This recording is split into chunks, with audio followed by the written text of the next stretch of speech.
his way back up onto the beach. Again, they won silver last month at the Scottish Four Nations, and this is just their time trial at the Home Internationals Beach Sprint Regatta, just being finished, and an exceptional time.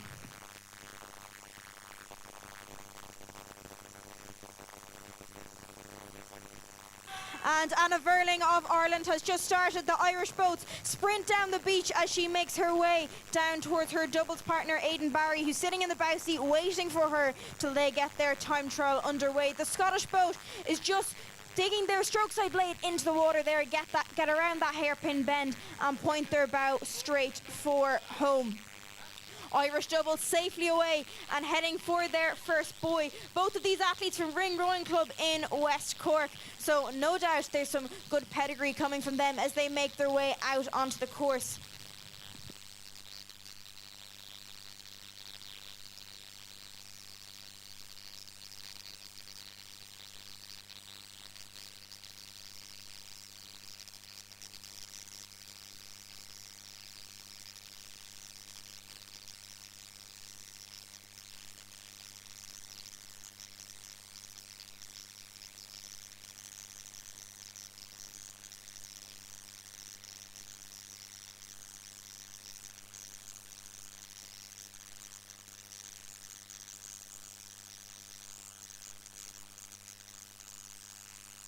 And Janes of Wales is making her way down the beach in her time trial of the junior mixed double. Again, boat handlers been very, very, very helpful as they are sitting down on the shoreline, holding the boat, waiting for the athletes to make their way down and get into the boat as efficiently as possible. But moving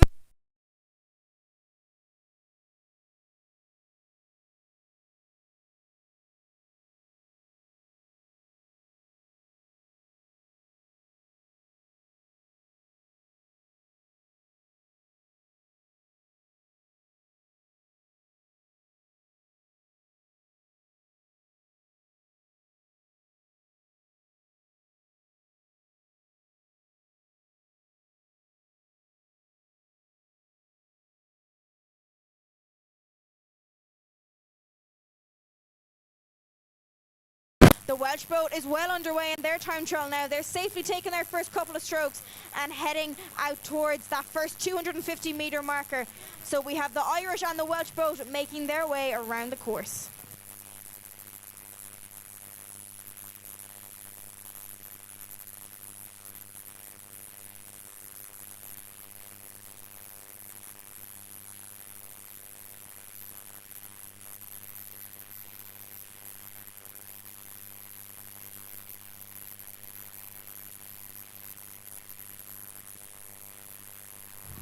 And let's turn our attention back to that Irish pairing making their way into the beach, just coming up past their last buoy.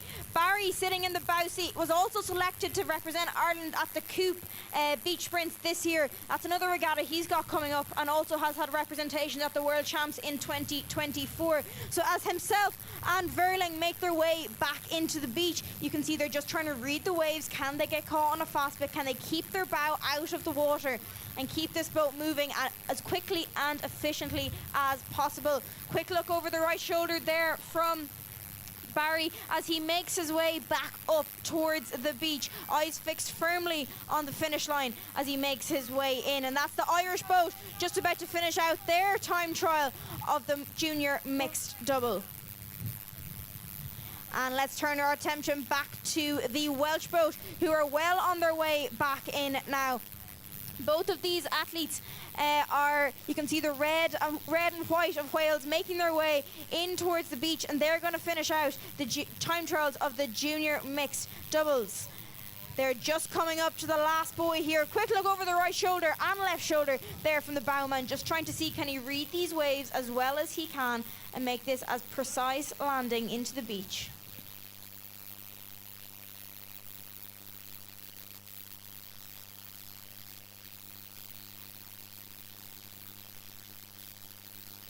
And here we go, the Welsh pairing have just landed into the beach. They read that wave excellently, and that pushed them straight up the beach into a lovely landing. We have the bowman, Max Rockton, making his way straight up the beach. Plenty of cheers from the crowd here as he's going to finish out their time trial of the junior mixed double scope.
And Lorton of Ireland is underway in the under-23 mixed double scull. She's making her way down to the boat where Crowley is waiting for her sitting in the bow seat.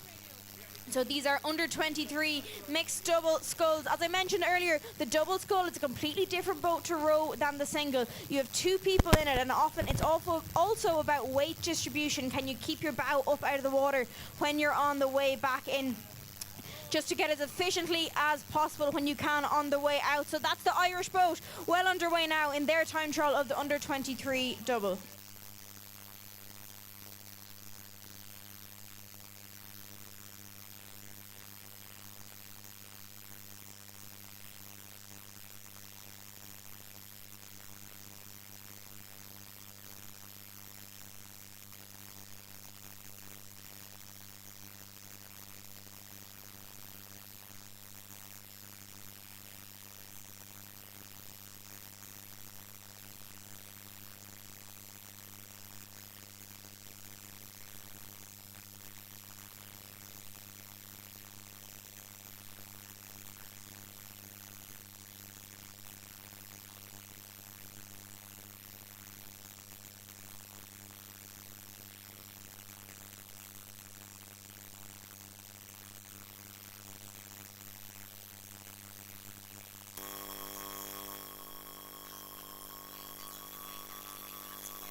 World Under 19 Championships in 2024 in the women's double. So again, plenty of experience in this boat as they make their way in towards the beach. Scottish double also out there at the 250 metre mark, just starting to get that boat around and make their way across. But here comes the English bowman, Walker, as he makes his way straight up the beach in towards the finish line, eyes fixed firmly on that buzzer as he's about to qualify.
Mixed double category, and the senior category is well underway with Wales on the water. This is the same.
The stroke seat. She was at the Holmes 2024 senior solo, and here she is this year in the senior mixed double, bringing all that experience back into the boat. As they approach the beach, it's going to be the bowman Hughes who's going to roll out of that boat as precisely as he can, very smoothly done, and make his way back in towards the breach. That Irish boat is well on their way, gone through that first buoy, but coming up to the finish line, sprinting towards the line is Hughes of Wales, and that's going to finish out their time trial of the senior mixed double.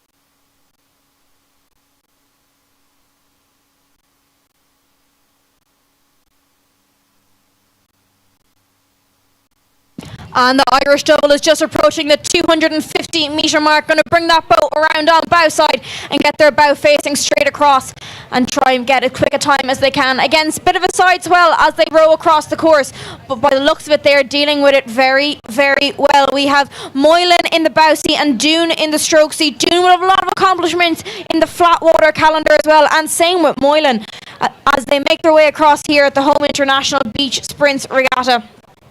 There we go, digging that blade in around on stroke side and getting the bow facing for home.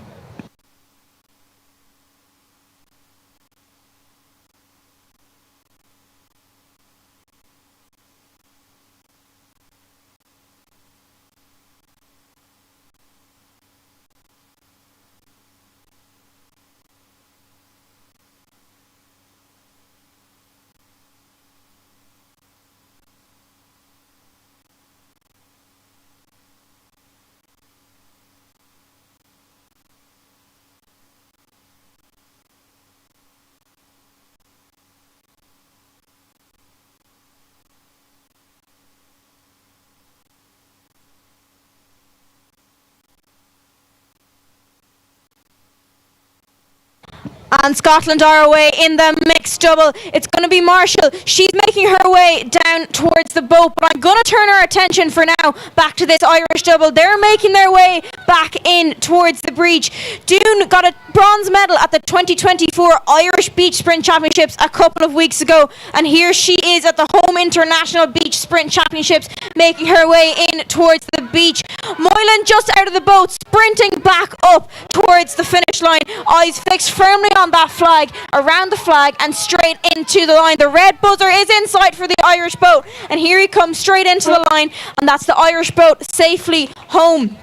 Going to look back at this Scottish double. They're well and truly underway, just starting to approach the second buoy in their time trial of the senior mixed double.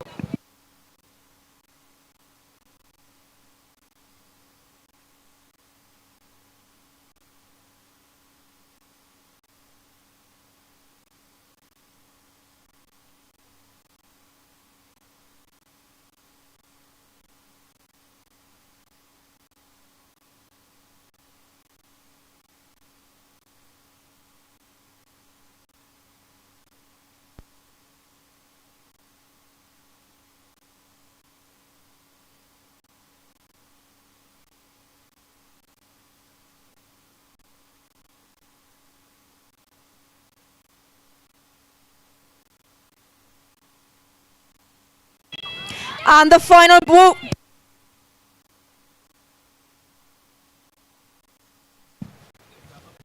And the final boat for this morning's time trial is just off the line. It is Lancaster of England. She's making her way down towards the boat. And again, the Scottish double also making their way around the course. This English double, a lot of pedigree in this boat. The woman sitting in the stroke seat, Lancaster, she has won two events at Henley Women's Regatta over in England. So very, very good calibre of athletes sitting in that English boat. Again, Scottish boat.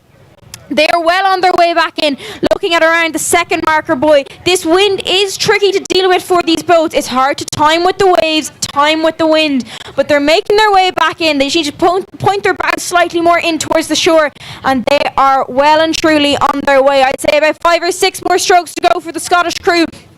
And the English crew well underway, about out by, I'd say, the second marker buoy now at this point, slaloming their way out. But the Scottish crew have landed back in at the beach. That bowman going to be getting out on his left-hand side and making his way up the beach, straight into the flags. So you want to go on the way back up from these time trials. We're going around the flag and then in towards the finish line and press that buzzer. And here comes Mitchell of Scotland. Here he is, hand on the buzzer. And that's their time trial of the mixed double complete.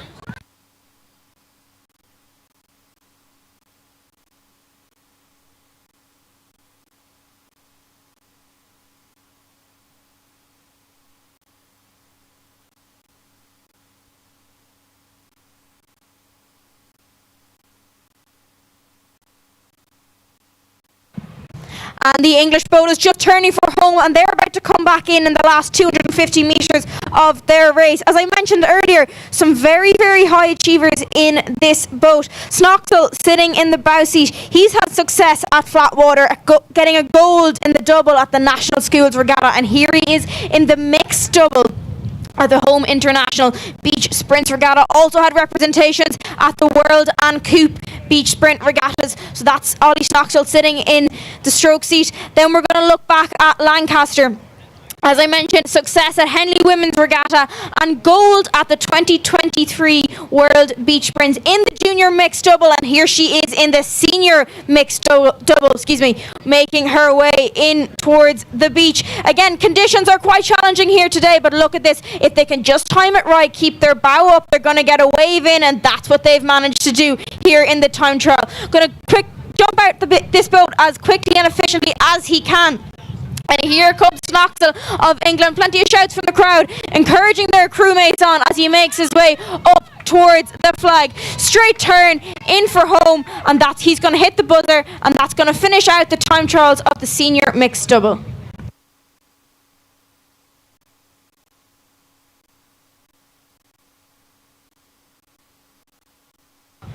Okay, we're just going to take about a 5-minute break now to just assemble all these times and allocate some lanes for the semi-finals and finals later on. So we'll be back at 10:45, 5-minute break. See you then.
So good morning everyone and welcome to the 2025 Home Internationals Beach Sprint Regatta here in County Donegal.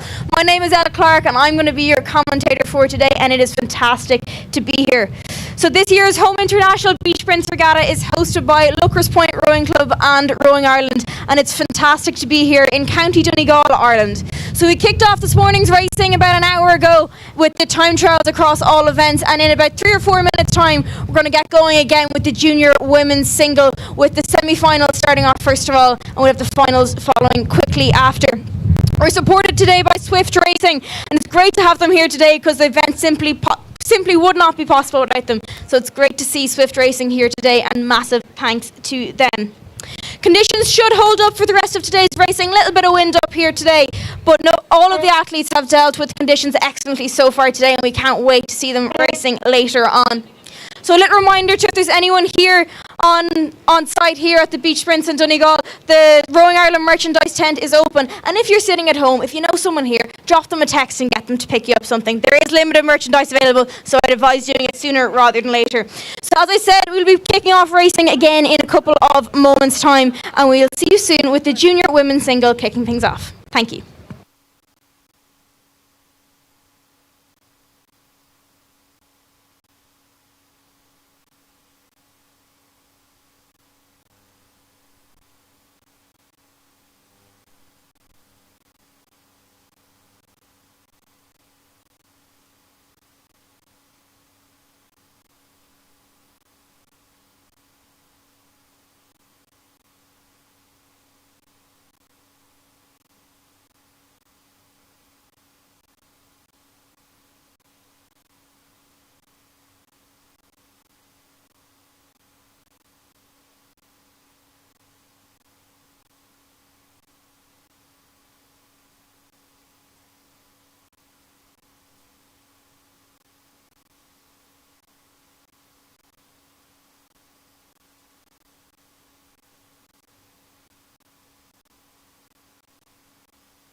She does 3 minutes.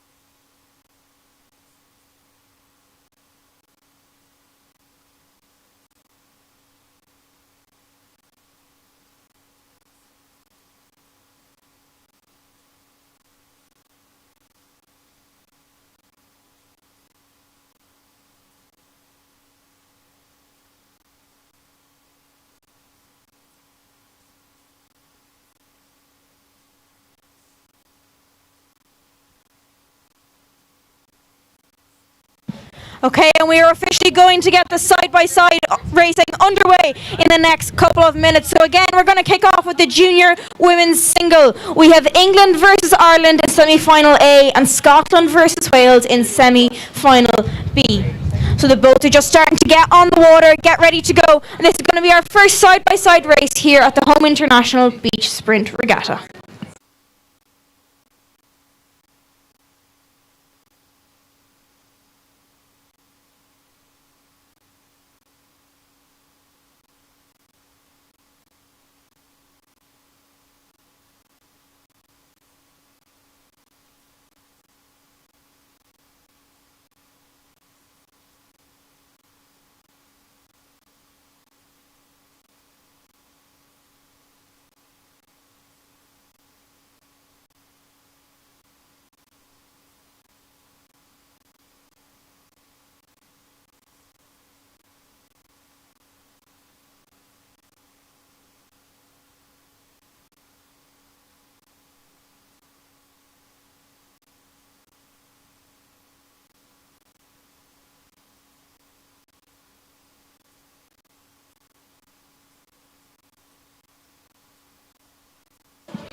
So as I mentioned earlier, the side-by-side racing is just about to get underway. These are actually going to have a slightly different layout to the time trials that we had just a couple of moments ago. So we have two lanes, lane 1 on the left, lane 2 on the right. Crews will slalom out past these first 3 marker boys, make a hairpin bend up around the last one and get back into the beach in a straight line if they want, or whatever way they can get quickest back in. Sprint back up the beach and press the buzzer. That's going to be the women's junior singles are going to be getting underway now in the next couple of moments time with the first semi-final with England versus Ireland.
And we are off in the first semi-final of the home international beach sprint regatta, and it is the junior women's singles.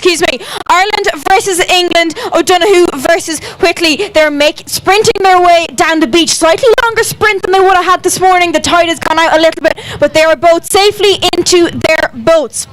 Boat handlers giving them a bit of direction as they make their way out over the waves. I'm going to say it was Ireland that took the first couple of strokes. They're in this race, but it is all to play for. So, as I said earlier, they are going to slalom their way out the course to the right-hand side of the first buoy, left-hand side of the second, hairpin bend around the third, and straight back in towards the beach. I'm looking over at that English sculler. She's looking to her right-hand side just to check where that Irish sculler is. Some tricky conditions out there now, I'm not going to lie. Women's junior single sculls, tricky event to have in these conditions, but I have to say both of these ladies are performing excellently well and dealing with the cards they are dealt. I'm going to say that English sculler is looking like she's around that second buoy. First of all, I'm going to start looking over that shoulder to where the third buoy is, where she is going to turn. Irish sculler over on the left-hand side of your screen. In 2024, she went to the coupe in the junior women's double, and here she is at the Home Internationals regatta in the singles. So let's see what experience she can bring to that. English sculler also has a lot of experience under her belt. At her first ever beach sprint event in 2024, she came home with a gold medal. And if that doesn't say something, I don't know what does. But here she is in 2025 at the Home International Beach Sprint Regatta. The English sculler looks like she's going to reach that third buoy first, dig her blade in on stroke side, and get her bow pointing for home again. Irish sculler not far from her at all. Gabrielle O'Donoghue, she's making her way back in towards the beach now. English sculler Lucy Whitley, she's also making her way back in. So the key is now, this is the thing about beach sprint rowing, you have to be able to read the water, read the currents underneath, see can you use them to your advantage. Little bit of steering going on there from the Irish sculler. As we said, very hard to deal with these conditions, but look at that, she's corrected herself again, and she is well on her way back in. Looking like the English sculler, she looks like she's leading this one out, just passing that second buoy, making her way back in towards the beach. Quick look over the right shoulder there from O'Donoghue, the Irish sculler. She's also hot on her heels, but it's looking like at this stage the English sculler is going to make her way in.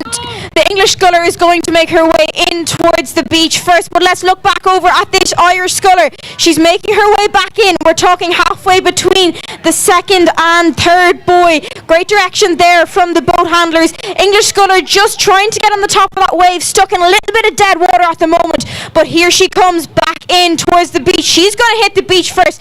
Let's see, can she get a smooth landing, followed hot on her heels by the Irish sculler. Here we have Lucy Whitley of England. She's out of the boat onto the sand. Look over to her right shoulder, see where her competitor in the Irish boat is, and she is sprinting up the beach. The Irish sculler is now in onto the beach as well, safely out of the boat, but it looks like the English sculler Lucy Whitley, who got gold at her first ever beach sprint event, is here at the Home Internationals Regatta, and she's going to win her semi-final. And the Irish sculler is just following her up now around that flag and in towards the buzzer. That's Gabrielle O'Donoghue just making her way in towards the line. So that is the first semi-final of the women's junior single safely home.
And next up, we have the second semi-final of the women's junior single. In lane 1, we have Scotland Smith, and in lane 2, we have Wales Lunt. They are just lining up here on the start line for their semi-final of the women's junior single.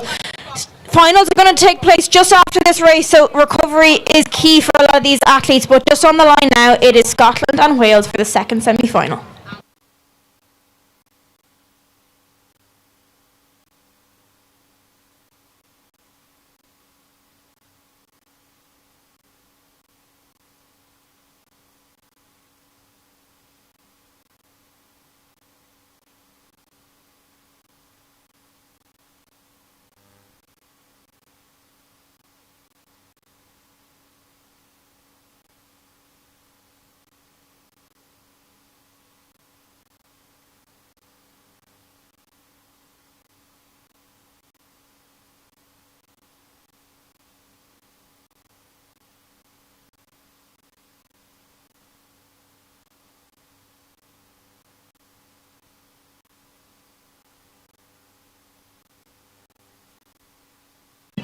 And we are underway in the second semi-final of the junior women's single. Lane 1 on the left-hand side, it is Smith of Scotland, and lane 2 on the right, it is Lunt of Wales. As I mentioned earlier, bit of a longer run on the way down to the boats now. Tide is going out, so the sprint is taking a little bit longer, but here we have the Welsh athlete. She is on her way. I think she's on her way out first. She's taken the first couple of strokes. Emily Lunt of Wales, excuse me. She took the first couple of strokes in this semi-final, followed closely then by Smith of Scotland, making their way out, following the direction of their boat handlers. So they're going, as everyone knows, in rowing you're going backwards, so you can't see where you're going, so it's very, very handy to have them boat handlers on the shore helping you out as you make your way out the course. So as I mentioned earlier, 250 metres out, hairpin bend, 250 metres back. Little bit of steering going on there with the Scottish sculler. Very tricky in these conditions, but she's doing well. She's keeping an eye on that boat handler, and they are helping her out. Welsh sculler over there on the right hand side of your screen. She looks like she's going to get to that second buoy first, just keeping an eye over her right shoulder, making sure she's going the right side of all the buoys, which she is doing. So on the way out in these conditions can be quite tricky. You're just trying to keep your bow high enough out of the water so that it doesn't sink into the waves, but also your stern high enough that you don't end up taking on too much water. But as I mentioned before, Swift Racing are supplying the boats here this weekend, and every boat is self-bailing. It's part of the boats that they use here at the Beach Sprint Regatta, which is excellent. So massive thanks to Swift Racing. This event would not be possible without them. But back out onto the water, it looks like the Welsh sculler, Lunt of Wales. She's going around that hairpin bend first, digging her blade in on stroke side and getting around, facing her bow for home. Scottish sculler has just started that process as well, as she makes her way around that last buoy. On the way back in, these scullers do not have to slalom in and out between buoys. They just gotta have to get back into the beach as quickly as they can. And one of the fabulous joys of beach sprints is learning how to read the water, learning how to read the currents, and learning how the water can help you on your way back in. So our Welsh sculler over on the right hand side in lane 2, she seems to be making her way back in ahead of the Scottish sculler. That Scottish sculler is not far behind, just trying to read these waves and get back into the beach as quickly and efficiently as possible. The Red of Wales now making their way straight back into the beach. It is Emily Lunt. Her home club is Hexham, but here she is in the red of the Welsh red colours, making her way back into the beach. Not forgetting about this Scottish sculler, Maya Smith. She's also on her way back in, but it looks like the Welsh sculler is going to touch the beach first, shortening up her stroke slightly, just trying to keep her bow out of the water. Here she is, leaning over onto bow side and straight out of the water. First job for her is get around that flag. Second job is get up towards the buzzer, and third job is hit the buzzer. She's well on her way back up, and now the Scottish sculler, she's just getting in towards the beach now, just trying to get her bow up out of the water. But here comes up to the line, it is the Welsh sculler, Lunt of Wales. She is in, she has pressed the buzzer, and she has made her way up to beach. Quick recovery now before she gets on to her A final later on. And as we turn our attention now to the Scottish sculler, she is well on her way back up the beach after about 3 minutes of high intensity running and rowing, and here we are running again. She is on her way back up, and in a couple of seconds time she will press the buzzer and she will race the B final later on in the women's junior single.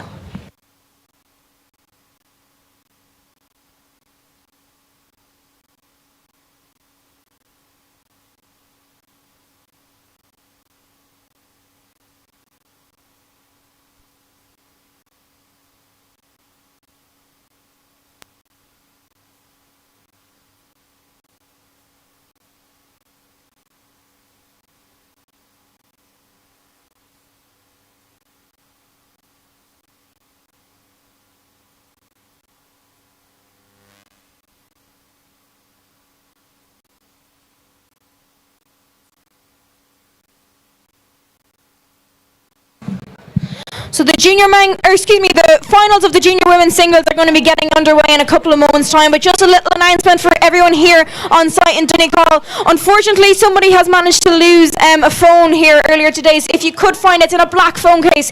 If you could drop it up to the tent here down the finish line, it'd be greatly appreciated. So that's an iPhone in a black case. If anyone comes across it, just to drop it down. Thank you very much.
So in just under 3 minutes time, we're going to have the junior women's single B final kicking off here in County Donegal at the Home International Beach Sprints Regatta. So these are the same girls that you would have seen race 5 or 10 minutes ago. So it's been a quick recovery into some warm clothes, small bit of food, small bit of water, and back out again for the B final here in the women's junior single. A final is going to take place couple of moments after that. So B final is going to be Scotland versus Ireland, and A final will be England versus Wales. So as I said, quick turnaround for these young ladies here at the Home International Beach Sprints Regatta, but we'll be back to you now in about 2 minutes time with the B final of the junior women's single.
And we are off in the B final of the junior women's single scull.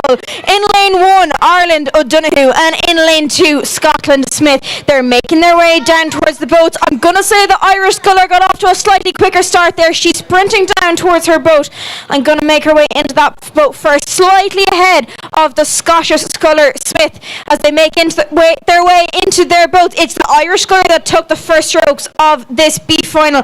Out she goes, slaloming out to either side of these boys, keeping an eye on those boat handlers on the shore, helping her make her way out. So Ireland O'Donoghue, originally from Rosscarbery Rowing Club, but here she is in the green of Ireland, wearing her Irish one piece at the Home International Beach Sprint Regatta.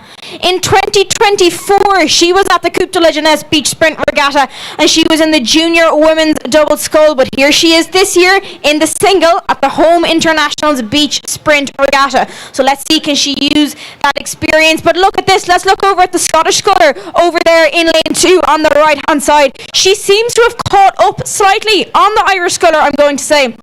Again, they're slaloming either side of these boys. Scottish sculler not far behind, originally from Chester Le Street Rowing Club over in Scotland. And here she is today, wearing the Scottish one piece with pride for her country. And as they make their way out to that third buoy, they're going to go around that hairpin bend. Can be tricky. Again, some slightly rougher conditions here today for a junior women's single. Going to be tricky getting around that hairpin bend. But can I say, every athlete that's raced here today so far has done themselves very proud and handled it with expertise and experience. So it's the Irish sculler that's around that hairpin bend first up at the end of the course. She's going to point her bow in towards the beach, just trying to line it up with the wave. Scottish sculler also, as I speak, up around that third buoy, making her way around. But it seems to be the Irish sculler that's making her way in first towards the beach. Quick look over the right shoulder there, just to double check. She is in fact on course, and she is. The reminder to everyone, the boats do not have to weave in and out.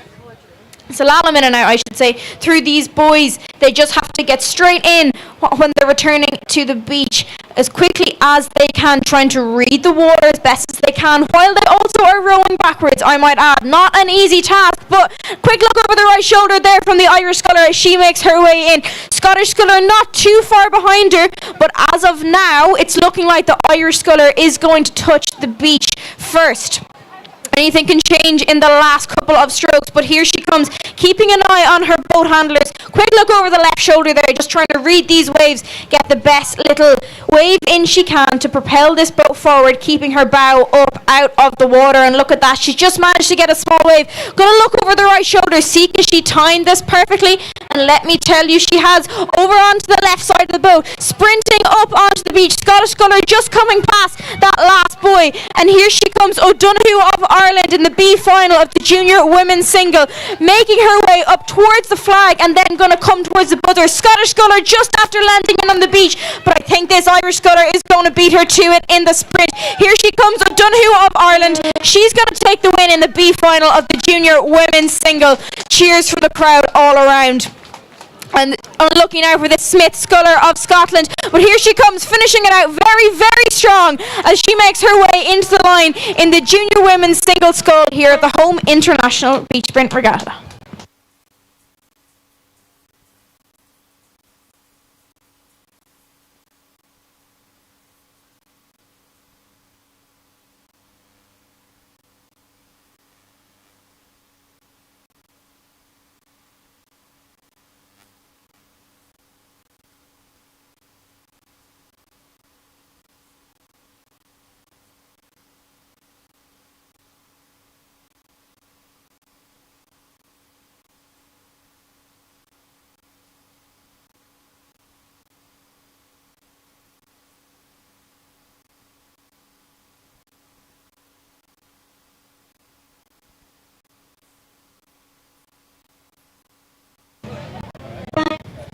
Next up, in about 2 minutes' time, we're going to have the A final of the junior women's single.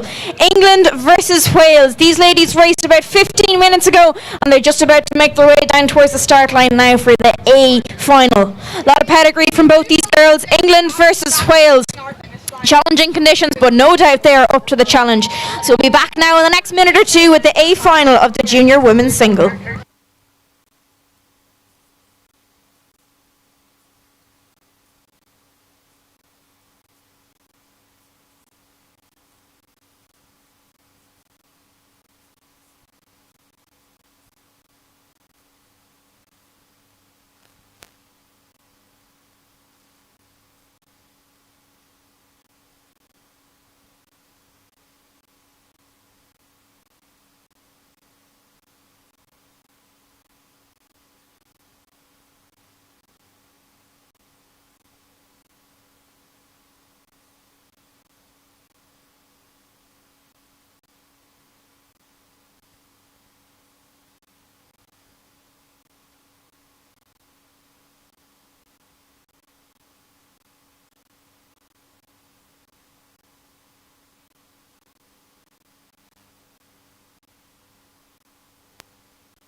And here we are, the A final of the junior women's single is underway. In lane 1 we have Lunt of Wales, and in lane 2 Whitley of England. They're making their way down towards the beach. This is the gold medal match for the women's junior single. It's looking like the Welsh sculler is going to hit the boat first, but actually I'm going to say a second later the English sculler hit it. This is going to be a close race. First strokes were taken by the Welsh sculler as she makes her way out, following the instructions of her boat handlers. English sculler followed very, very quickly behind. I saw them lining up here in front of me a couple of moments ago. It looked like the English sculler did have the slightly taller stature, but at the moment I'm going to say the Welsh sculler seems to be leading this one out. She's around the first buoy already, followed quickly by the English sculler as they make their way out.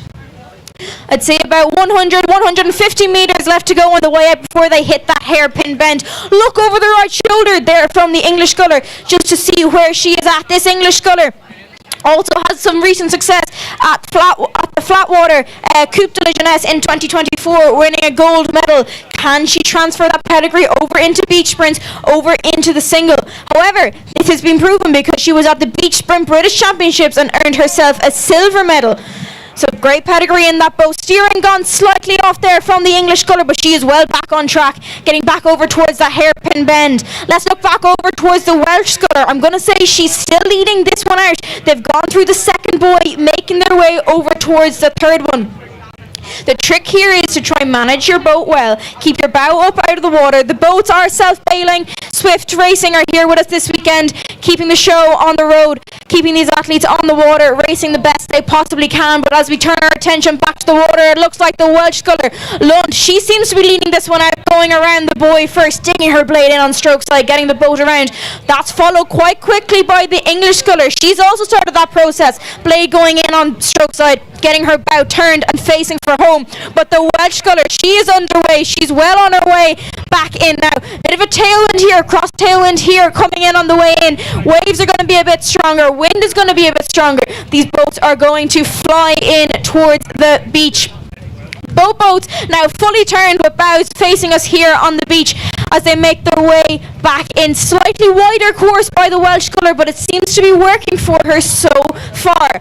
Beach sprints, you're reading the currents, you're reading the water, that's all part of it. A little bit of steering coming here from the Welsh sculler.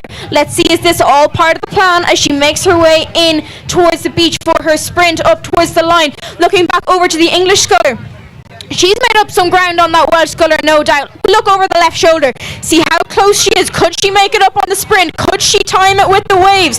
The Welsh sculler seems to have got a little bit of a wave there. Now she's stuck in some dead water. She's toing and froing. English sculler not far behind at all. It all could change here in the last couple of strokes. Can the Welsh sculler get a good transition out of the boat? Here she is. She's coming up onto the beach. I'd say a length behind then is the English sculler. Welsh sculler is on the beach. She's on her feet. She is sprinting up the beach. English sculler just getting out of the boat. Here we go, the Welsh lady, Lund from Wales. She's on her way up the beach. This is for a gold medal in the junior women's single. And it looks like Wales coming up to the line. She's well around the flag. She has her eyes on the buzzer.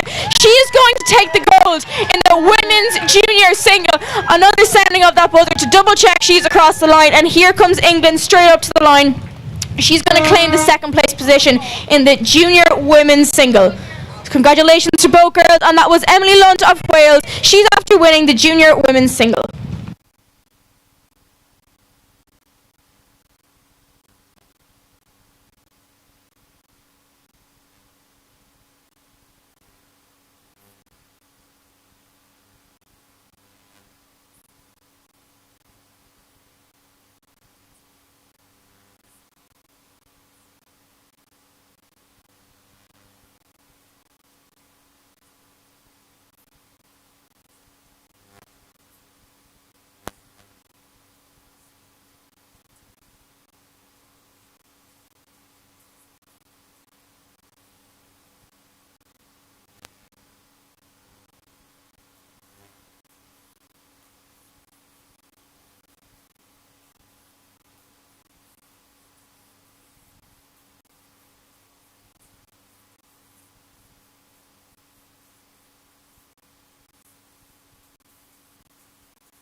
So I am here with the winner of the junior women's single, Emily Lunt from Wales. Emily, what a race. How did it feel? It felt amazing. There were points where I was getting caught by waves, and I just kept calm and kept going, and I wasn't expecting it. So this is amazing. Exactly. You had a fabulous race. Conditions were challenging out there. Any moments where you got a little bit of a scare? I have to say, from here it looked amazing. Yeah, there was one point on the way back where I was getting tugged sideways by a wave. I came back, not necessarily the wrong way because it's a straight line, but I was the other side of S1, and I was oh no, I can't get sideways. But yeah, I just kept pushing through. It was amazing, yeah. Amazing. Well done. This is our gold medal winner of the women's junior single, Miss Emily Lund. Well done. Thank you.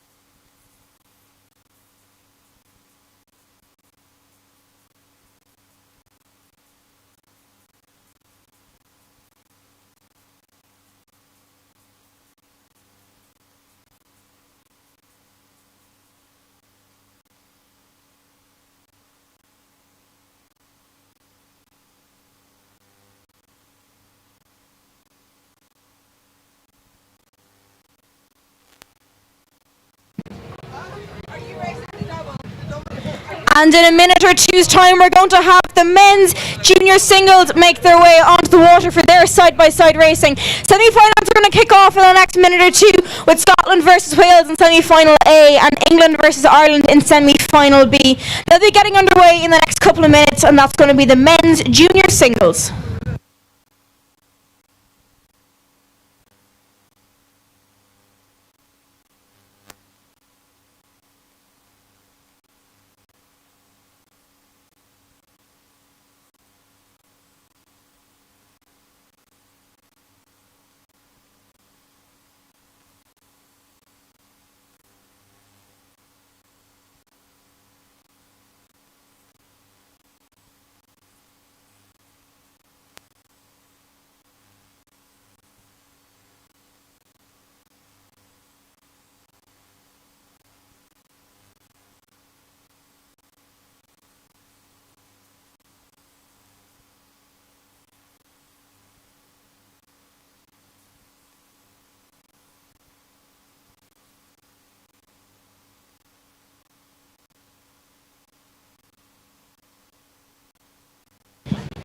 One minute, boats on the water.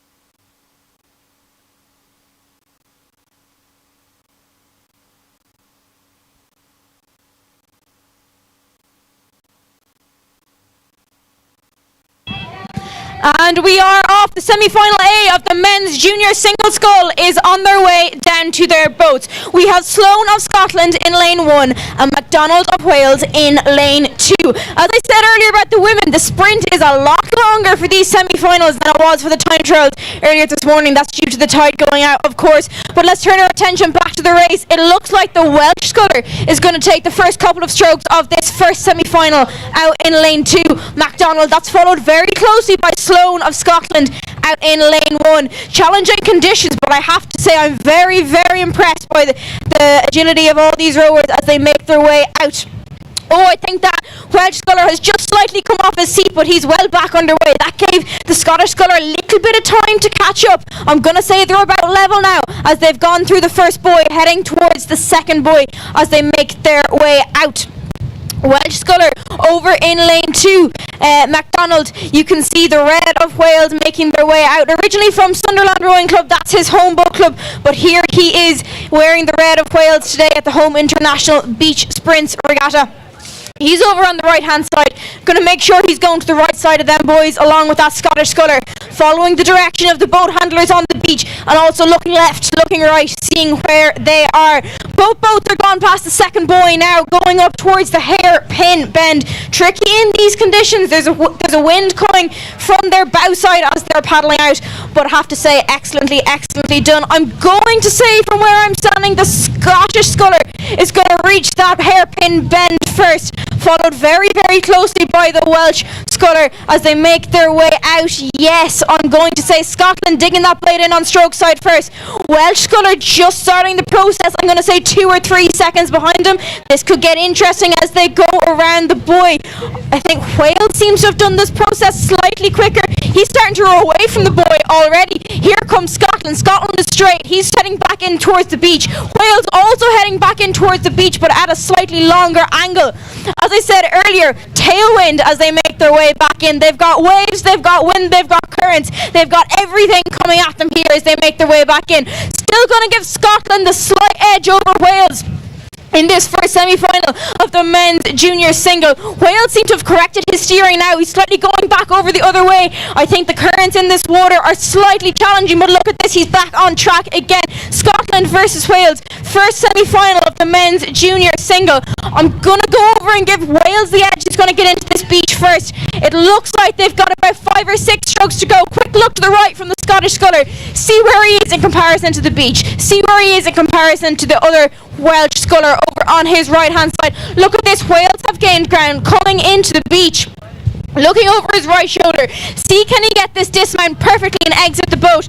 Though Scottish sculler seems to have got hit sideways by those waves, but he's dealing with that well. He's going to try dismount the boat and make his way in. The Welsh sculler is up onto the beach. Look over the right shoulder. Can he get up before him? The Scottish sculler is on his feet. He's looking to his left. Up around this first flag. The Welsh sculler seems to have got the head on this one. Here he comes into the line. Eyes on the buzzer. Coming into the line. It is MacDonald of Wales. He's going to win that this first semi-final of the men's junior single, and just coming up to the line it is Sloan of Scotland. He's going to race the B final later on in this men's junior single scull. That's the first semi-final finishing over and out, and the second semi-final on their way shortly.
Boats on the water for the junior men's single. Boats on the water.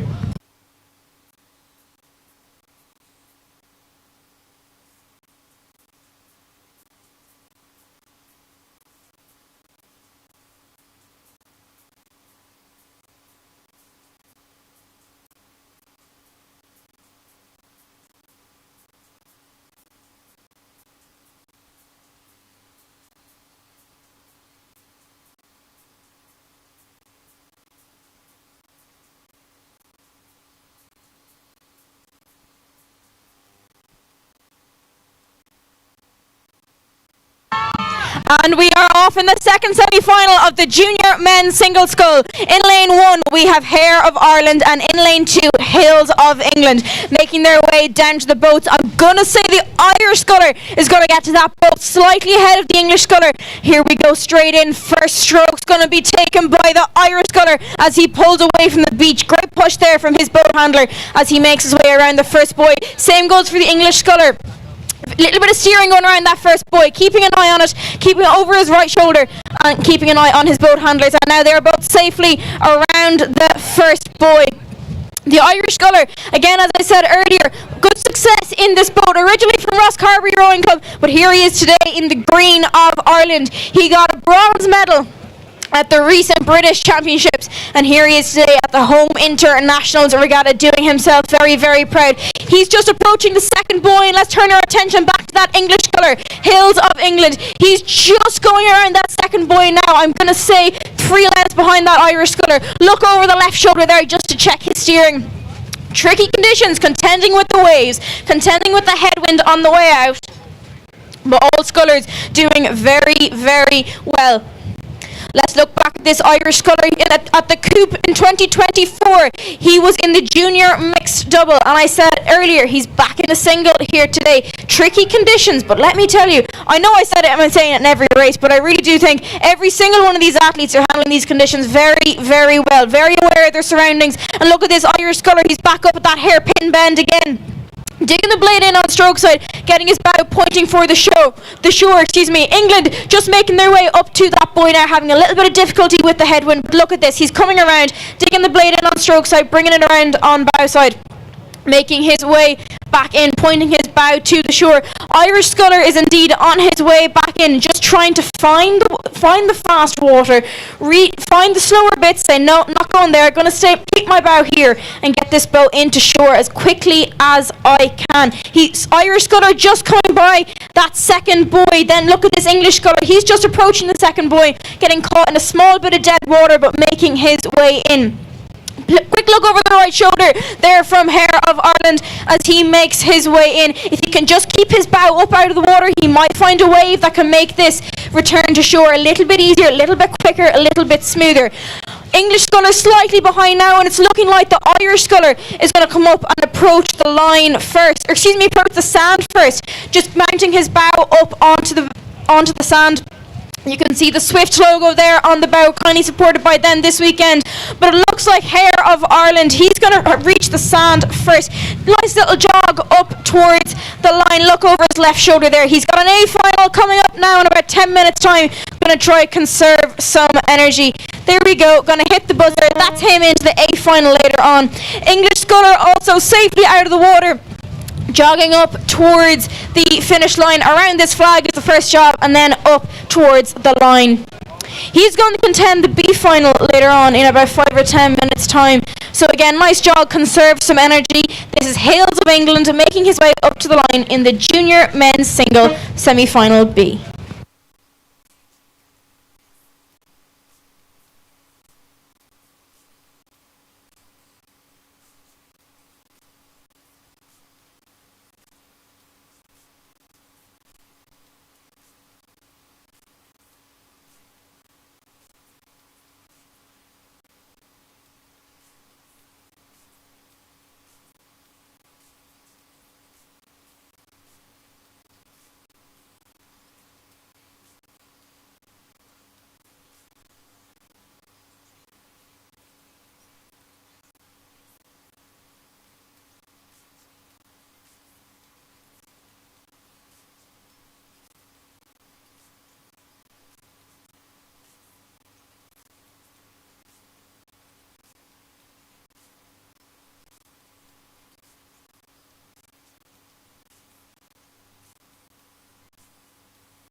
And as we get ready for the finals of the junior men's single, I just want to remind everyone that don't forget official results are available on the Home International Rowing website throughout today's racing. As each race finishes, the spreadsheet's been updated here beside me, and it's ideal for keeping up to date with the racing and all the action as we go through today's racing with time trials and semi-finals making their way down the course. Also, don't forget today's racing is being live streamed on the Rowing Ireland YouTube channel.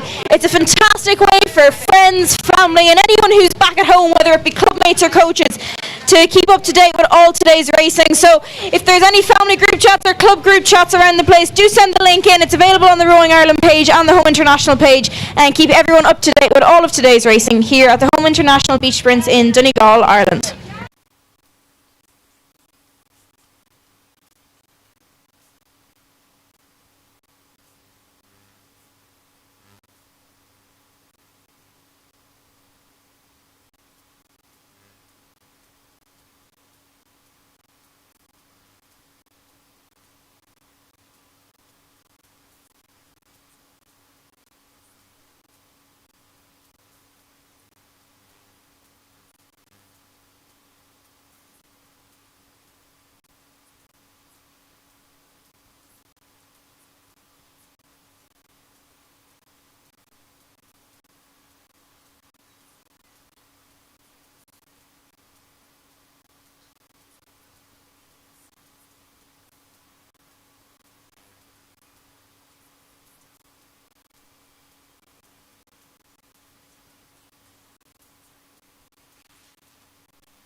And we are within 3 minutes of the junior men's single being kicked off with the B final. B final is going to be Scotland contesting England, and A final will be Ireland contesting Wales. So it's about 3 minutes until the junior men's single B final kicks off.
One minute, boats on the water. 1 minute, boats on the water.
And we are off in the B final of the junior men's single. In lane 1 we have Sloane of Scotland, and in lane 2 we have Hills of England. They're making their way down towards the boats. Going to give the slight edge to Hills of England. He seems to have been slightly quicker on that sprint. Going to hit the boat first as he jumps in. About 3 seconds behind him going to be Scotland, and they are both in their boats, and the first strokes are taken by the English sculler over on the right hand side of your screen in lane 2. Let's look over at the Scottish sculler in lane 1.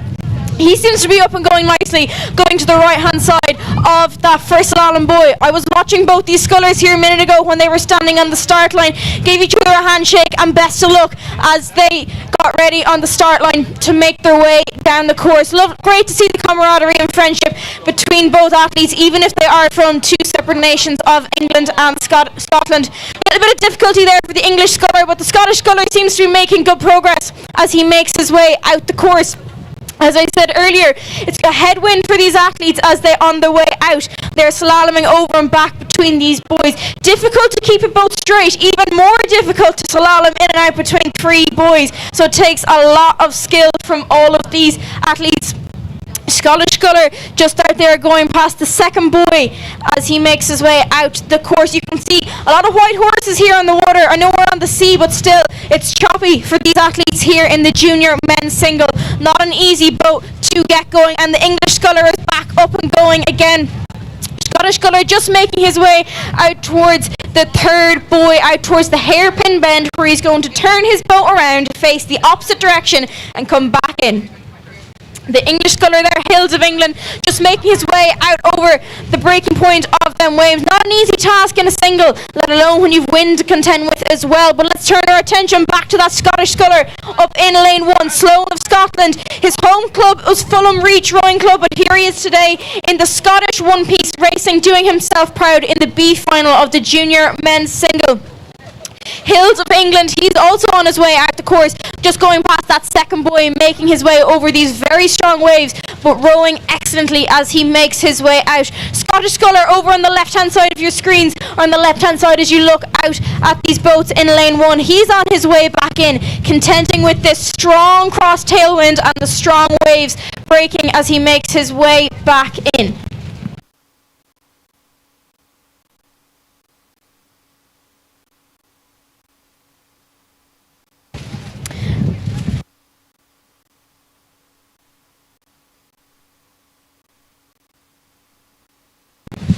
So as we turn our attention back out onto the water now, it looks like the Scottish sculler, Sloan of Scotland, he's making his way in. Little bit of a couple of lengths back then to that English sculler who just got into a small bit of difficulty at the start, but he's well and truly moving now up around the hairpin bend at the end of the course. So Sloan of Scotland just caught a bit of a wave there coming in. As I said earlier, beach sprints rowing, it's not just about the beach, there's a lot of going on out in the water as well. A lot of currents, a lot of waves, and it's just all about reading them well, and that's what the Scottish sculler Sloan is doing. Just about to make his way back in towards the beach. Boat handlers at the ready to get him out as quick as he can. Rolling out of the boat out onto bow side. I don't know if you've noticed, but a lot of these scullers get out of the boats on different sides. It can be preference or whatever way the boat works with the waves that are there at the given moment. But Sloan is on his way back up the beach. He's going to finish out his B final here in the junior men's single scull. Plenty of clapping, plenty of shouts from the crowd as Herbert Sloan of Scotland finishes out his B final of the junior men's single scull. The English sculler is also on his way back in towards the course. He's just gone past that last boy. A little bit of pressure on stroke side just to keep him straight into the beach. His boat handlers are in on the beach ready to get him in and straight up on around the first flag of the first jab and then in towards the finish line.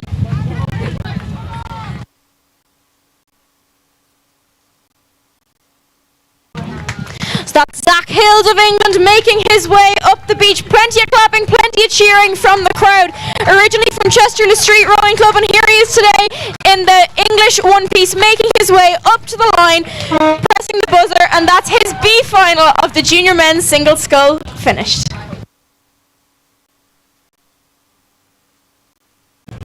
One minute to next race. Boats on the water.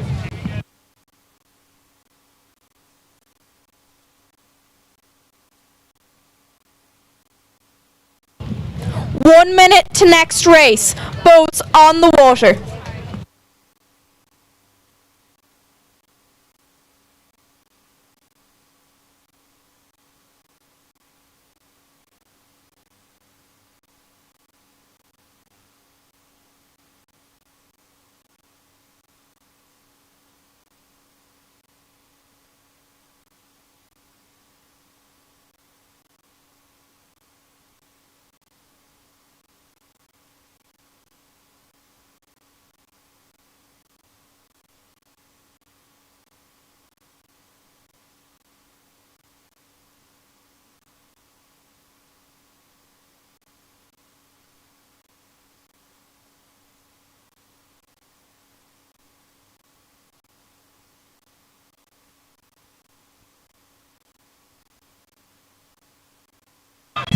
And the A final of the junior men's single is underway. In lane 1 we have Hare of Ireland, and in lane 2 MacDonald of Wales. They are underway down to the boats. Plenty of shouts from the crowd here as they make their way down towards the water.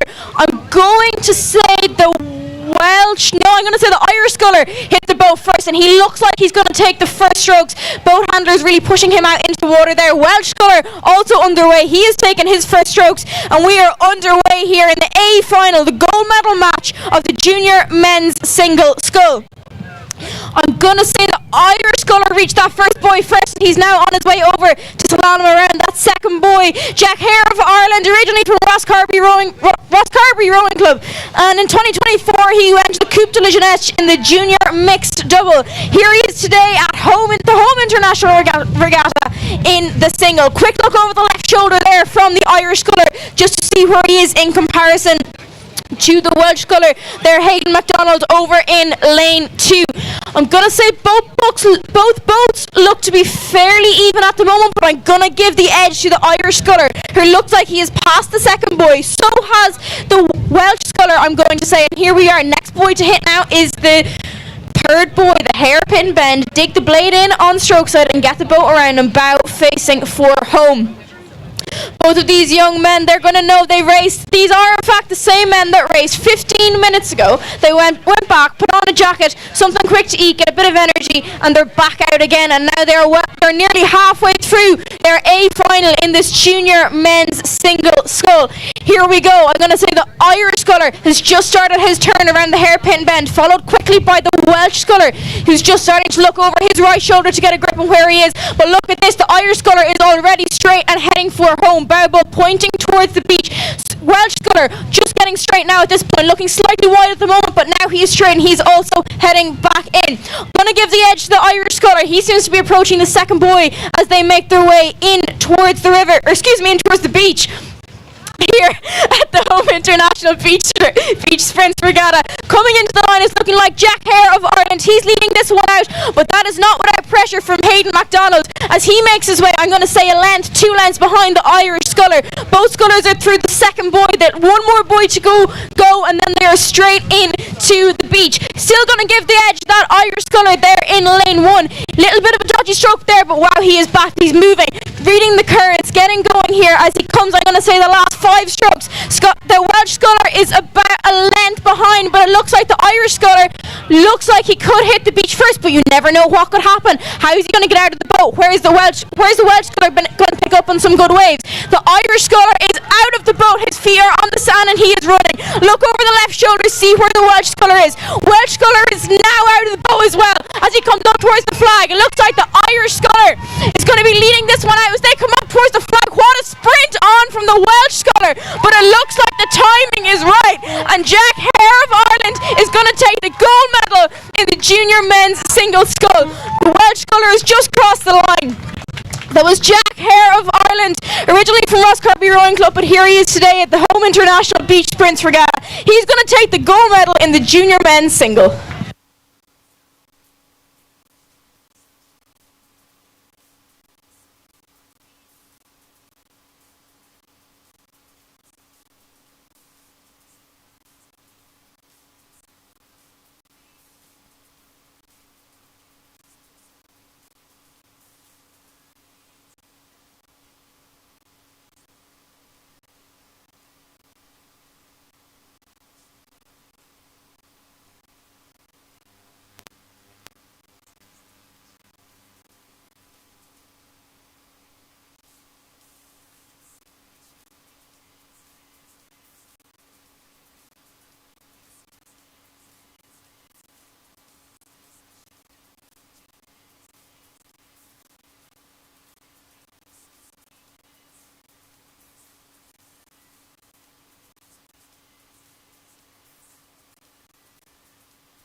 Okay, and beside me here I have Jack Hare from Ireland, who has just won the junior men's single. Well done, Jack. Jack, come here. How did it feel? What was it like out there? Jesus, big difference compared to the time trial.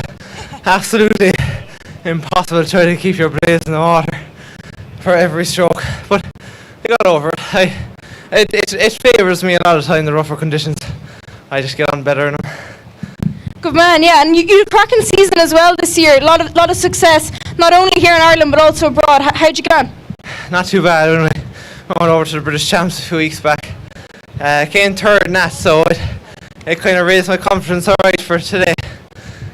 So that was a good medal to get before this event. Good man, well done. So this is Jack here beside me, winner of the junior men's single. Well done, Jack.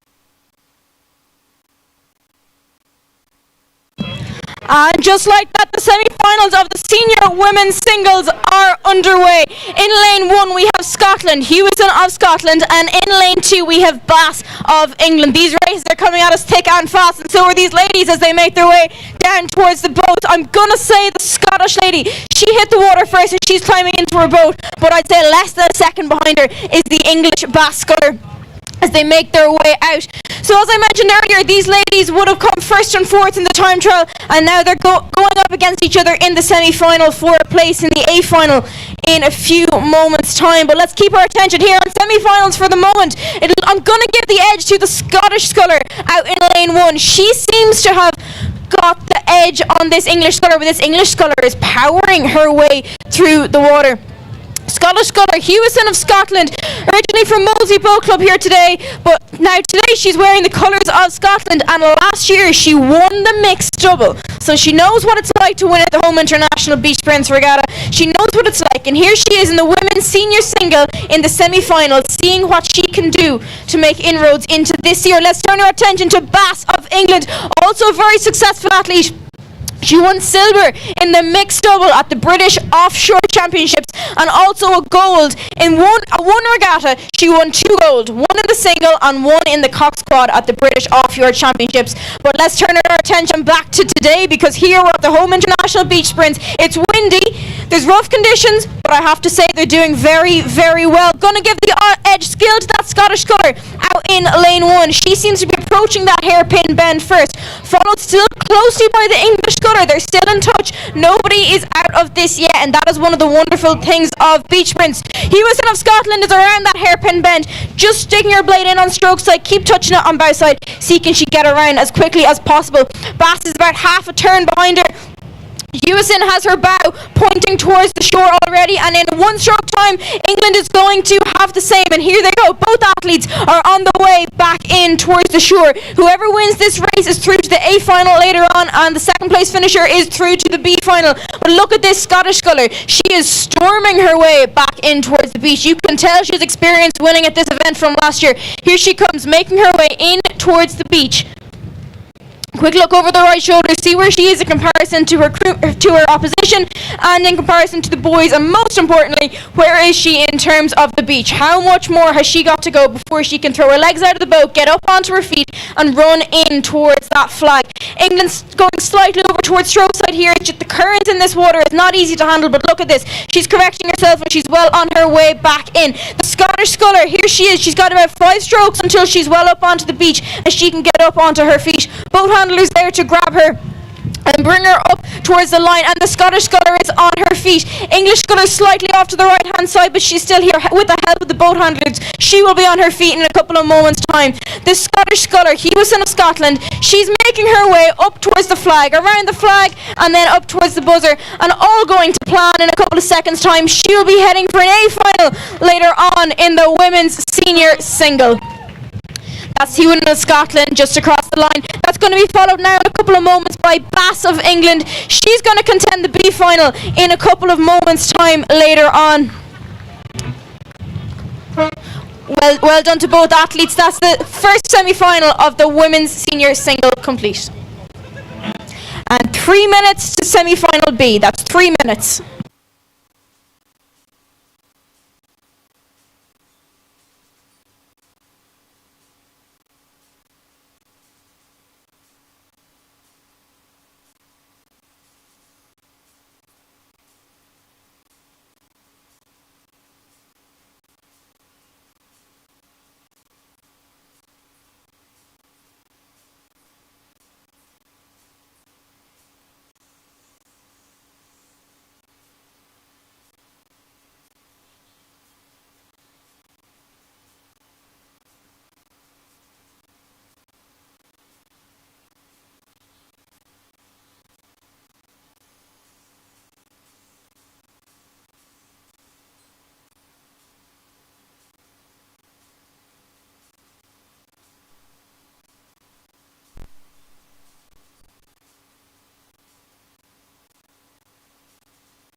One minute.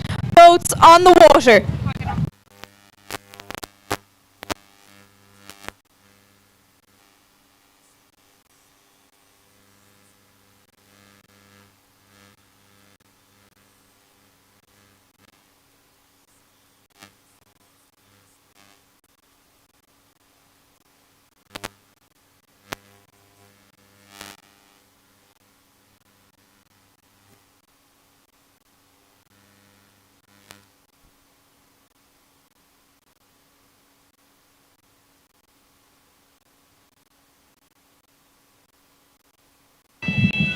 And we are underway with the second semi-final of the women's senior solo. In lane 1 we have Britain of Wales, and in lane 2 we have Sheehan of Ireland. They're making their way down to these boats. Long sprint down, and I'm going to say the Irish sculler is going to hit her boat first and climb in, getting ready for the next 500 metres of rowing they have to do. But I think the first strokes are taken by the Welsh sculler. Irish sculler got in first, but the Welsh sculler got her first strokes in as they make their way over. A bit of a wave there to contend with for both scullers, but they are out over it.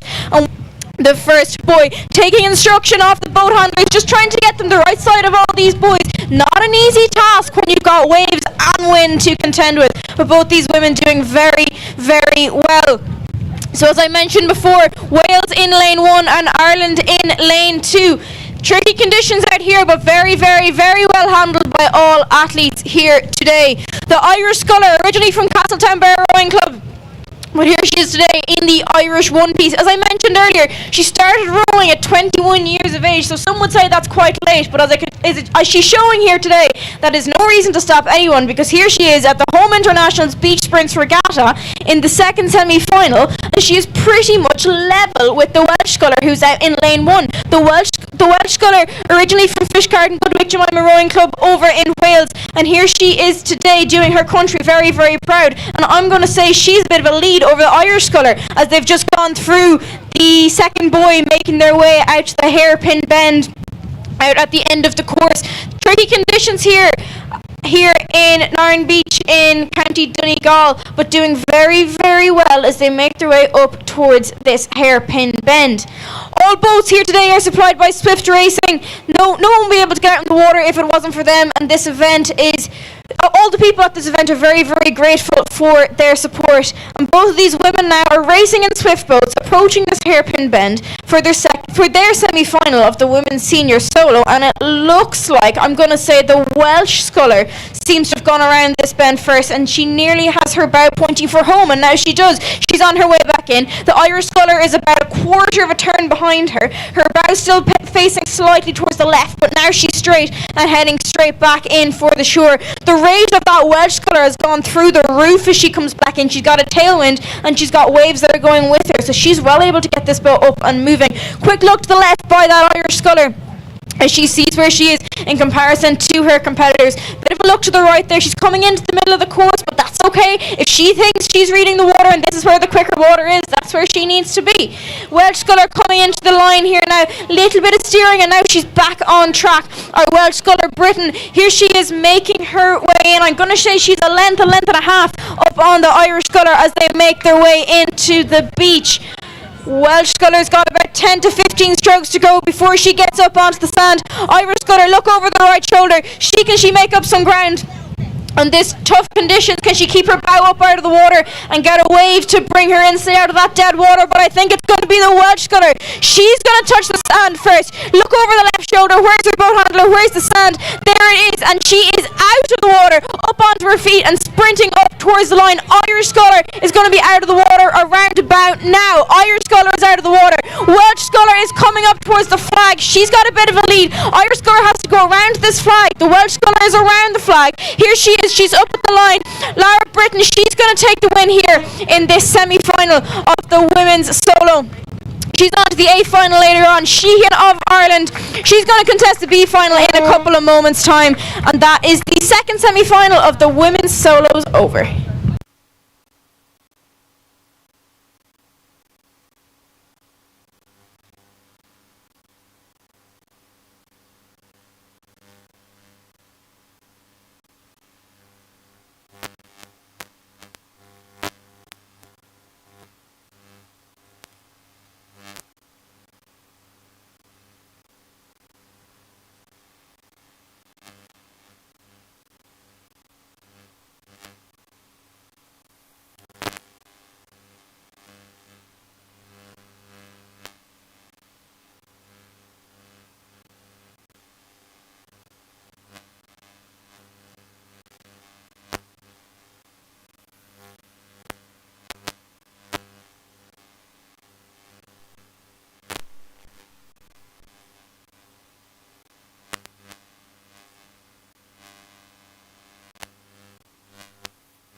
3 minutes to start.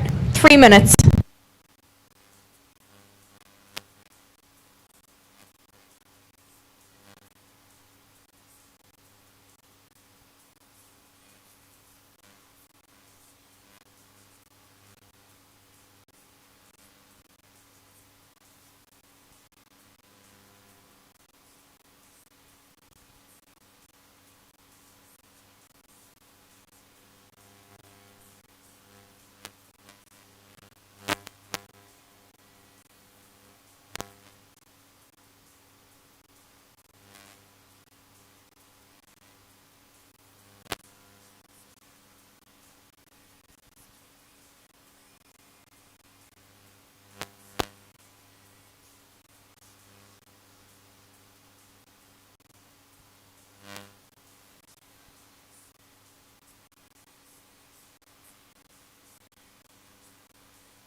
One minute. Boats on the water.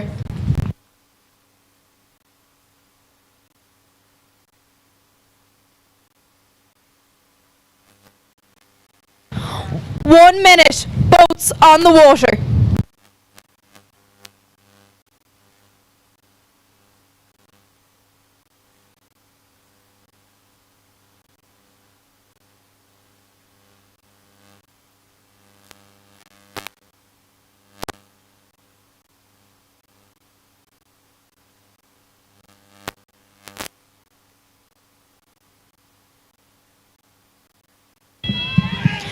And we are underway for the B final of the women's senior single. In lane 1 we have Bass of England, and in lane 2 Sheehan of Ireland. As they make their way down to these boats, there is no doubt the waves have gotten slightly higher, the wind has gotten slightly stronger, but I'm no doubt that both of these athletes, as usual, are going to perform with expertise. I'm going to say the English sculler got into that boat first, and it looks like the English sculler is going to take the first strokes of this race, followed very, very quickly by Sheehan of Ireland.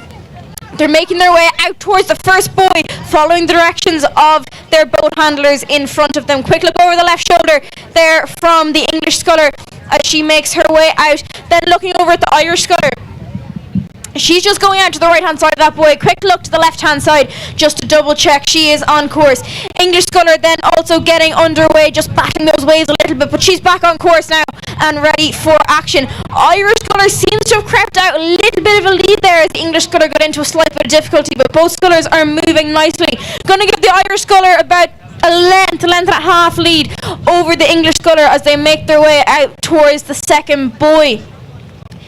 People often wonder, can the athletes really see the boat handlers behind them telling them what to do? And they can, they in fact can. Once they get past the second buoy, it might become a bit tricky, but it's no harm to have someone on the shore. Just keep another set of eyes keeping you straight as you weave in and out among these buoys. So both scullers safely around the second buoy, heading towards the third buoy, going to give the edge to the Irish sculler, followed very closely by the English sculler. I'd actually probably call them level from where I'm standing. Looking very, very good here as they approach the second buoy up around this hairpin bend. So England, Bass of England, as I mentioned earlier, she got a silver in the mixed double at the Offshore Championships and won a gold in the single and a gold in the quad at the British Offshore Championships. So here she is today trying her hand at beach sprint, and she is doing very, very well out in lane 1. And she is around that hairpin bend, digging her blade in on stroke side, getting around, and let's see how fast she can get back in. She's got the wind with her, she's got the waves with her. Let's see how fast she can do this. The Irish sculler Sheehan, she is also well around that hairpin bend up at the top. Now she's straight, her bow is heading for home. I'm going to say the English sculler has opened up a bit of a lead. I'm going to say there's 3 lengths in it now between England and Ireland as they make their way back into the beach. Of course, they do not have to slalom in and out between the boys on their way back in. It's just get in from that buoy as quick as you can in the best water and get landed into the beach as efficiently as possible. English sculler does still seem to have a lead. Andre Bass of England, she's doing very, very well as she makes her way back in. Well done through the second buoy, coming up to the last buoy before she mounts up onto the beach. Irish sculler also making her way in, but I'm going to say the English sculler still has a lead here. Waves have definitely gotten a little bit bigger, little more challenging conditions, but both scullers doing exceptionally well. The English sculler, Bass of England, she's just making her way up onto the beach. The boat handlers are at the ready. She's got a little bit of, I was going to say a walk. No, she's got to run up to the flag in about 2 seconds. And now the English sculler is up onto the beach and she is on her feet. The Irish sculler, she is going to be on her feet now, and she has her eyes on the flag. See, can she make up any ground on this English sculler? The English sculler is now at the flag and she's around it. The Irish sculler look to the left. Can she catch it? But it's going to be the English sculler, Bass of England, is going to take the win here in the B final of the women's senior solo. And Sheehan of Ireland has just crossed the line in the B final of the women's solo.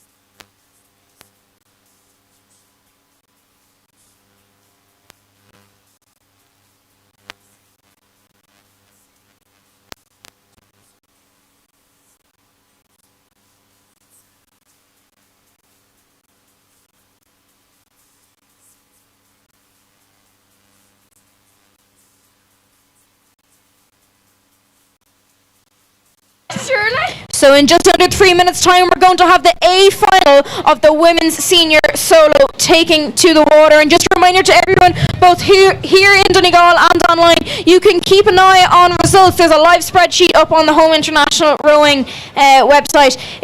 The link there will bring you straight into the spreadsheet. You can keep an eye on all of today's action.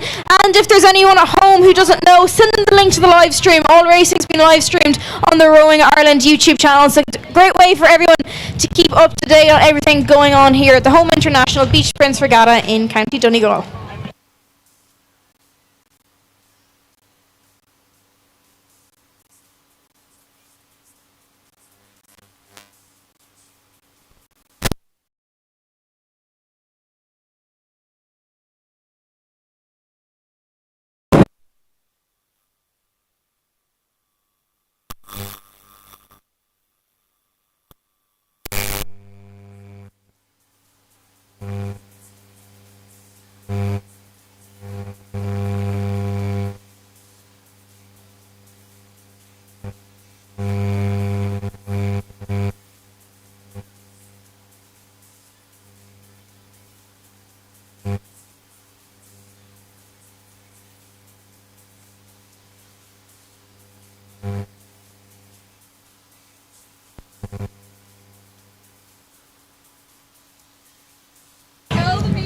One minute, boats on the water.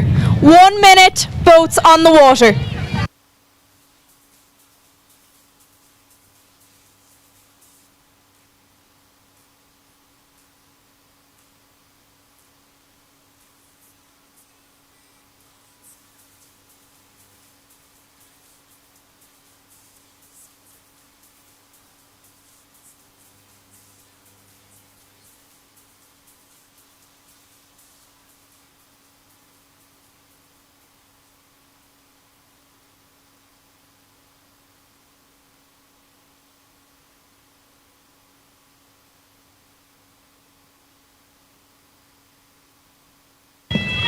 And we are off in the A final of the women's senior single. In lane 1, Hewison of Scotland, and in lane 2, Britain of Wales. They are well on their way down to their boats now. This is the gold medal match of the women's senior solo. The wind has just picked up as the girls left the start line here, but they're down in the water and they're making their way into their boats. The Scottish sculler jumped into that boat first, followed very, very quickly by the Welsh sculler as they make their way out. Both scullers took their first strokes at roughly the same time. So well done to both ladies. They're both safely off the beach, keeping an eye on their steering here. Very tricky in these conditions, but they're doing well, staying the right side of the right buoy, which is tricky too when you've got wind, you've got currents, you've got waves, you've got people, you've got everything.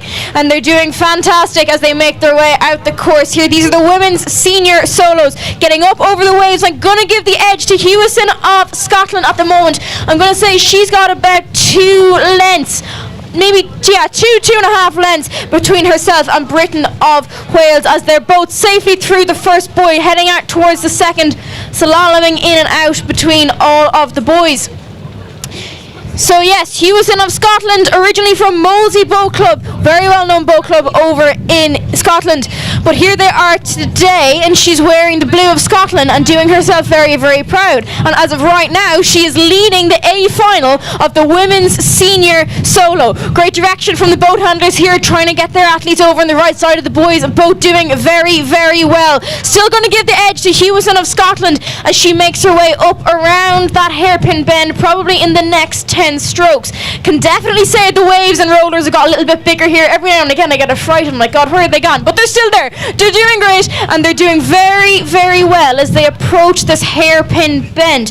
Welsh sculler also out there in lane 2. She's doing well. She's not far off that hairpin bend either as she makes her way 250 metres out from the beach. They're going to turn around and get in the next 250 metres in as quick as possible. So yes, the Scottish sculler, Hewison, she's around the hairpin bend. She's pulling hard on bow side, trying to get that boat in as straight a line as she can, in the best water she can. Welsh sculler gone slightly wide. She's not yet turned the hairpin bend. She's going as well as she can around there, and now she is nearly straight. She's about halfway there. However, let's turn our attention back to Hewison of Scotland. She's well on her way back in. I'd say she's parallel now with that second buoy as she makes her way down the course.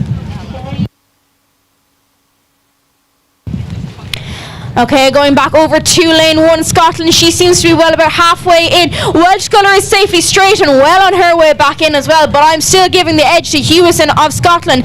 She won the mixed double last year, and now she's here in the senior single. She knows what it's like to win. She knows the feeling. She knows what it's like to cross the line first, and she's going to have another shot at that today. And as of now, she's doing very, very well. However, the route she is coming in, she is quite a long way from this flag. So maybe if the Welsh sculler could pull something special out of the bag, she could potentially catch up with her. But Scotland, she's about 5 strokes now. Hewison of Scotland is 5 strokes from the bank. I'm going to say in the next 2 seconds she's on the beach, and now she's standing and she's sprinting. Britain of Wales is still out in the water, and I think Hewison of Scotland, although she has quite a long run up to the line, she seems to have pulled this one out of the bag. The Welsh sculler about 10 to 15 strokes from the beach. And here we have Hewison of Scotland. The crowd are starting to shout and scream, well done. And here she comes up to the line. She's around the flag, straight into the line. Eyes are on the buzzer. The Welsh sculler just getting out of the boat, and here she comes. Hewison of Scotland in, the arms go into the air, and she has won the women's senior solo here at the Home International Beach Sprints Regatta. And the Welsh sculler just up out of the boat. She's going to jog it up to the line. She's got a very respectable second place finish here at the Home Internationals Regatta. That's the women's senior solo safely home.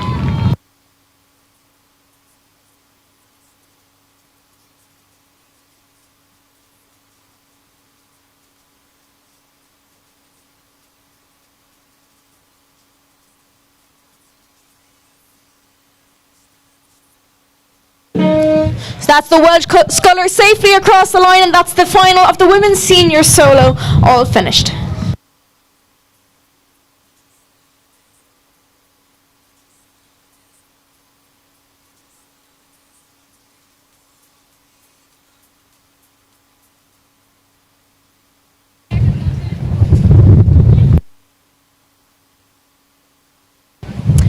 And here beside me I have Meg Hewison, who just won the women's senior single for Scotland. Meg, how'd you get on? Really good. It was really good fun out there. A bit wavy, a bit unpredictable, but good fun.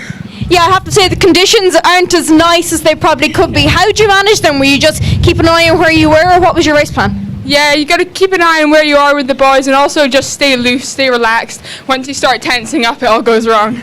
There you go. Stay loose and relax. You're going to win at the Home International Beach Sprints. What more could you want? Thank you very much, Meg, and congratulations. Thank you.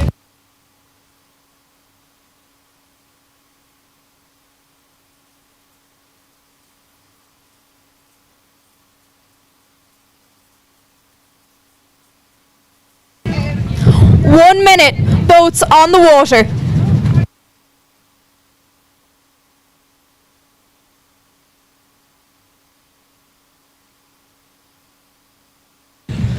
One minute, boats on the water.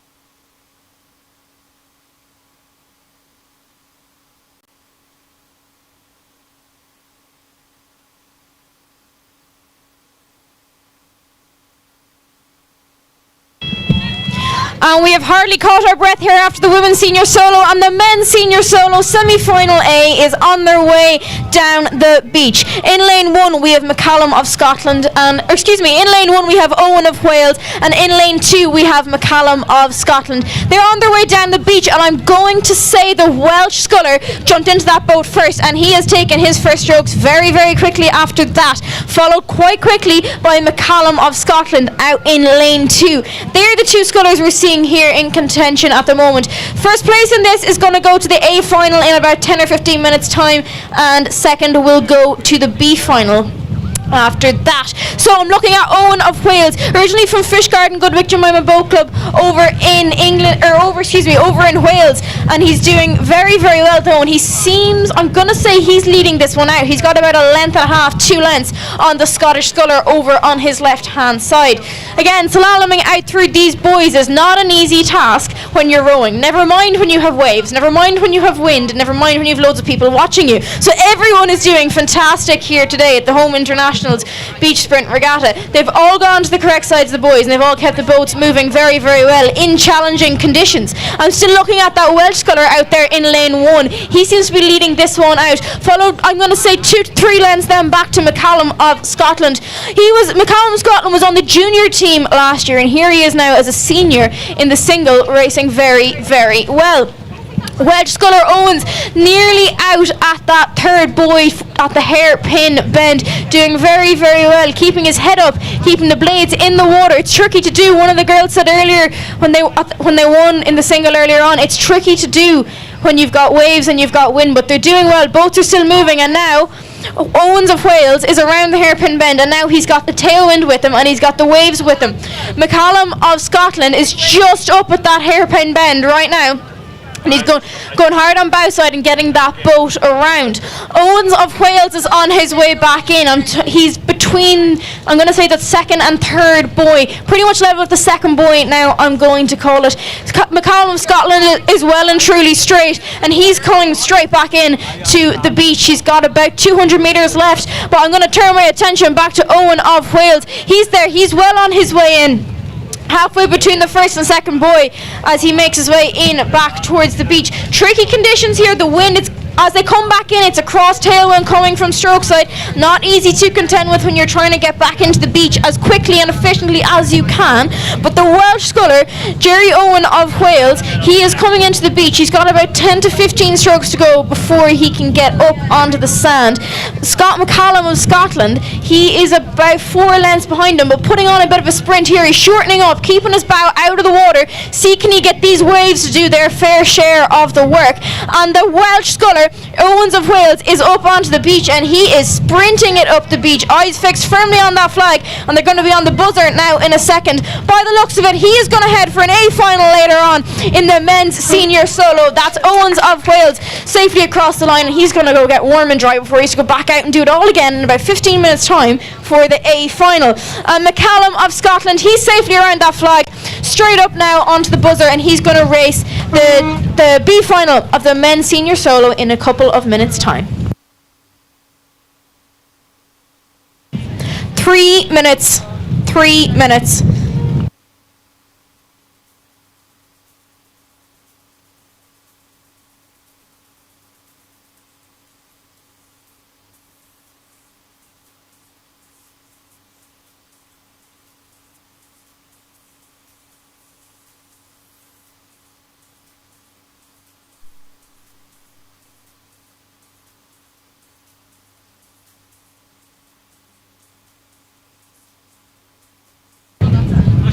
We also just want to say a massive thank you to Swift Racing here today. They're one of our partners in today's event. The event simply would not be possible without them. It's great to have them here, and every single one of these boats are in excellent condition. So thank you very, very much to Swift Racing.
One minute, boats on the water. 1 minute, boats on the water.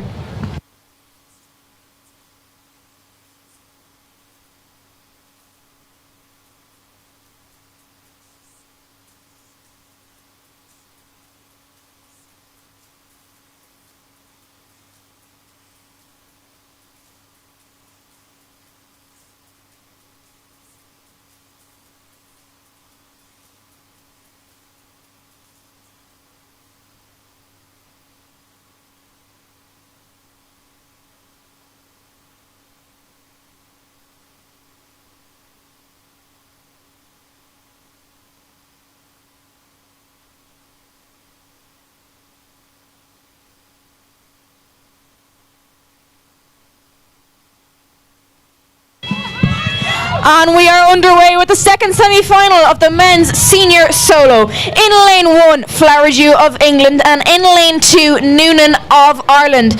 So again, winner of this race will go to the A final later on and face Owens of Wales, and the second place finisher will go to the B final straight after this. So it looked like the first strokes of that race went to Luke Noonan of Ireland. He seemed to get the first ones in here as they leave the beach, getting battered by some waves as they get out over the breaking point, but we're all good as they make their way towards the first buoy.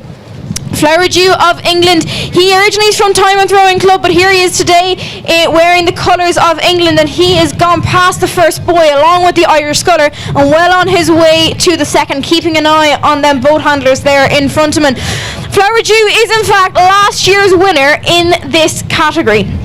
He won this event last year. He's back here again this year in Donegal for the Home International Beach Sprints Regatta, and let's see what he can do. But I'm going to say that Luke Noonan of Ireland seems to be leading this one out as they approach the second buoy. So this is interesting. Last year's winner is, I'm going to say, is about a length behind off Noonan of Ireland. So there we go, both scullers safely through the second buoy, heading for the third one. As I said, I'm saying in every race, but I'm not lying. flying. It is tricky conditions here today. There's waves and there's wind. It's tricky getting out around them boys the right side, but they're doing very well and very competently making their way out here in the men's senior singles. So we're gone through the first buoy, we're gone through the second buoy, and we're very nearly at the third buoy where we go around a hairpin bend. So lane 1 is Flowerdew of England and lane 2 is Noonan of Ireland. And it's looking like Flowerdew of England, I think he started to turn slightly before Noonan of Ireland. So let's see who can get straight first as they make their way. They're halfway around the bend. This is going to be a close race, ladies and gentlemen. I'm going to call Flowerdew of England straight, I'd say half a second before Noonan of Ireland as they make their way over. Quick look to the right from England, quick look to the left from Ireland. Where can they go? They've got about 200 metres left to go before they hit the beach. Let's see what they can make of it. I'm going to give the edge now to Flowerdew of England with both scullers battling with this wind. There's currents, there's wind. Ireland gone off to stroke side, England gone off to bow side. It's going to be tricky for both athletes. I'm going to give the edge to the English sculler as they approach the beach. Quick look to the left there from the Irish sculler. See how much work he has to do. I'm going to give the English sculler about half a length over the Irish scullers that make their way into the beach. They're gone through the second buoy on their way back into the first buoy, the buoy that's closest to the beach. And yes, I'm going to say the English sculler, Flowerdew of England, he seems to have the lead over this. He was captain. He was last year's winner, and he's captain this year, and here he is making his way into the into the bow, or into the beach. And here he is, he's got about 2 strokes to go. He's going to exit the bow. Ireland is not far behind him. I'm going to say he's half a length, but England is up. He's on his feet and he's sprinting. He's got to look for that flag, looking to the left, see where the Irish sculler is. The Irish sculler is now out of the water and on his feet as well. But it looks like Flowerdew of England, he's up, he's around the flag, he's coming in towards the line. He's got the buzzer in his eye line, and here he is up to the line. Flowerdew of England is going to contest the A final in a couple of moments time. That's followed by Luke Noonan of Ireland, and he's going to go on and contest the B final shortly.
As I mentioned earlier, there's a lot of people today cannot run without the help of, and one of them is all of the umpires standing here in front of me down at the start line. They're here in their luminous pink jerseys, and they look absolutely fantastic. And the event simply could not run without them. Kieran Kerr is the president of the jury, and he's doing great work here today. So just want to say a massive thank you to all of the umpires helping out here today. Today simply could not run without them.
3 minutes. 3 minutes.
One minute, boats on the water.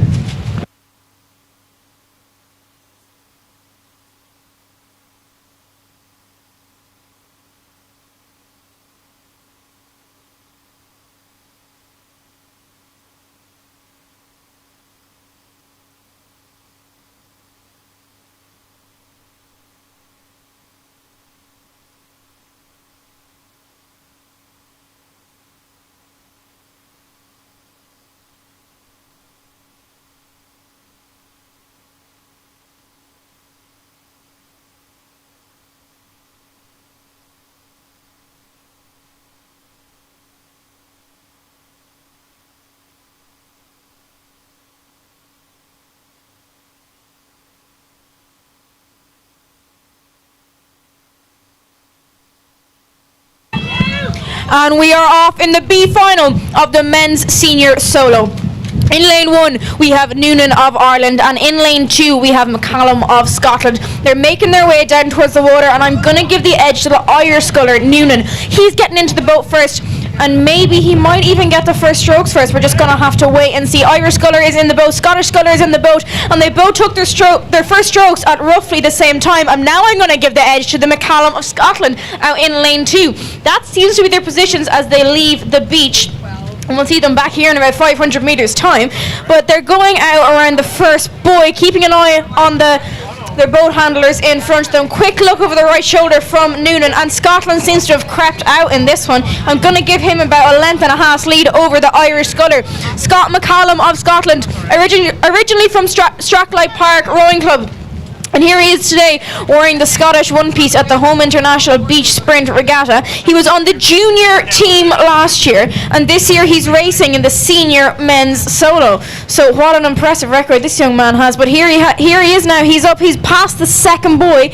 Over that one now, next stop is the hairpin bend up in about 200 metres time. Little bit of steering there from Scotland. Here comes the Irish sculler. Quick look over the left shoulder. See, can he do anything about that? Can he make up any ground? Tricky conditions, no doubt about that, but handling them very, very well. So they've got about, I'm going to say 60 or 70 metres until they get up to that hairpin bend up at the end of the course, and they're going to spin their boat around, pull very hard on, dig their stroke side blade into the water, pull hard on bow side, get their bow facing back into the beach, and hopefully with the help of the wind, with the help of the currents, and with the help of the waves, they're going to get back into this beach as quick as they can and sprint back up here. It's looking like I'm going to say McCallum of Scotland. He's going to turn around that boy first. The Irish sculler has now just started his hairpin bend turn, and the Scottish sculler is straight, bow ball heading straight for the beach, and he's making his way back in. This is one of the fantastic things about beach sprint rowing. It's not just flat water rowing. There's no buoys you have to stay in between. Well, yes, they have buoys here, but these guys have got to weave in and out between these buoys. They've got to read the water. They've got to read the currents. They've got a lot to do on their hands. And I'm turning back to the race now, and I'm looking at this Scottish sculler, and he seems to be making his way in very, very well. He's gone through the second buoy. He's got one more buoy to go, and that is next stop, the beach. Irish sculler has made up some ground, Luke Noonan of Ireland, but I think the Scottish sculler seems to have crept out a bit on this one. Scottish sculler now steering over towards stroke side slightly, but he seems to be okay. Irish sculler keeping an eye on the boat handler behind him. Quick look over the right shoulder. Still going to give the edge to McCallum of Scotland over in lane 2. Bow ball now pointing straight into shore again. Luke Noonan of Ireland still looking over the right shoulder, keeping an eye on the boat handlers, keeping an eye on the beach. And Scott McCallum of Scotland is coming into the beach. He is out of the, not yet, he's nearly out of the boat. Now he's out of the boat. Ireland is also out of the boat. They're both on foot. They're running out of the water. Here they go. They're going to start running up the beach. This could be closer than we thought. Scott McCallum is up. He's up looking at the flag. Luke Noonan is up. He's looking at the flag. If they keep their head up, quick look to the left from Luke Noonan, but it looks like Scott McCallum. He's going to win this B final of the men's senior solo. As he comes up to the line, he's got the buzzer in line of sight, and here he comes. That's Scott McCallum of Scotland. He's going to take the win in the B final, and Luke Noonan of Ireland, he's just going to finish in the B final of the men's senior solo.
One minute, boats on the water.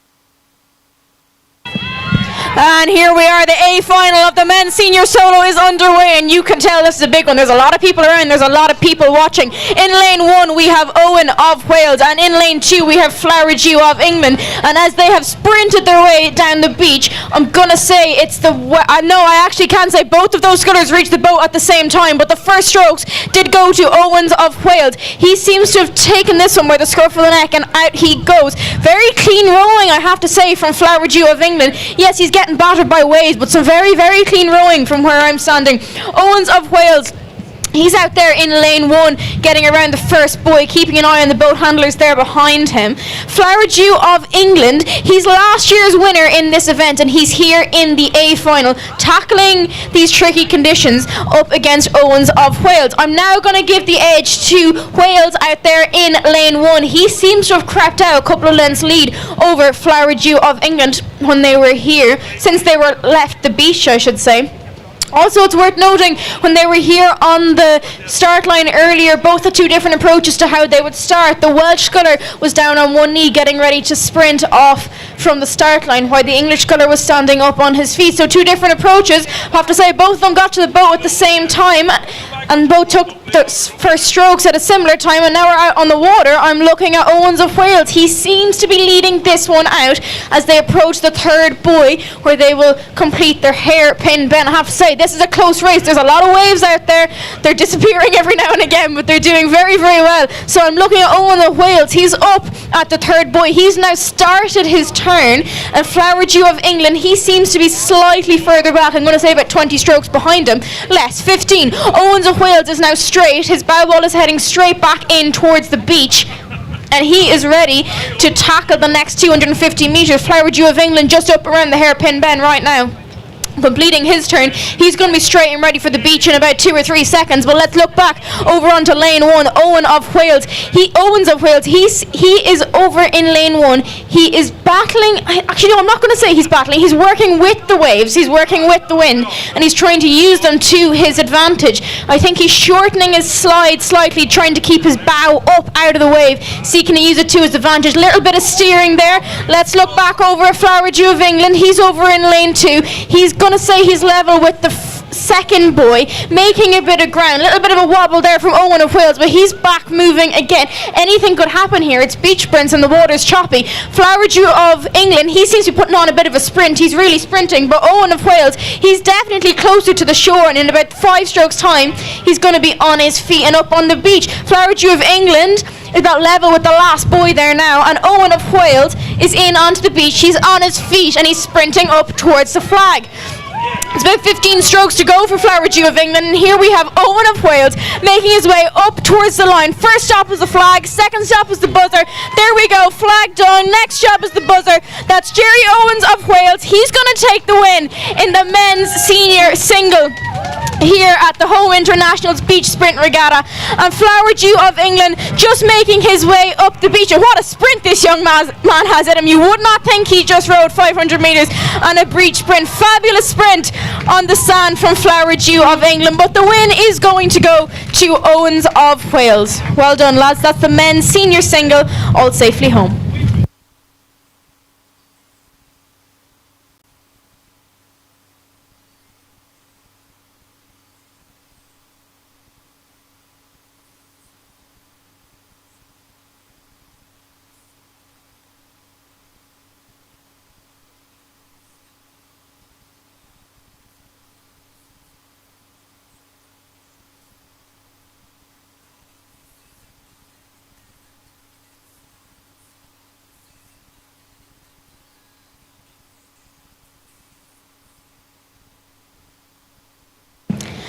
Beside me now I have Jerry Owen, who has just won the men's senior single.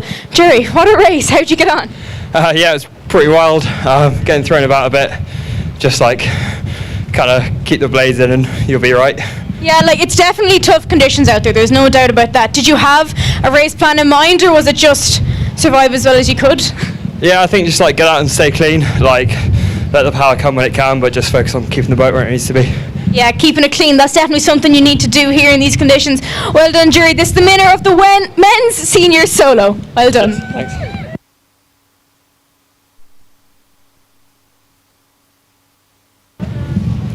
3 minutes. 3 minutes.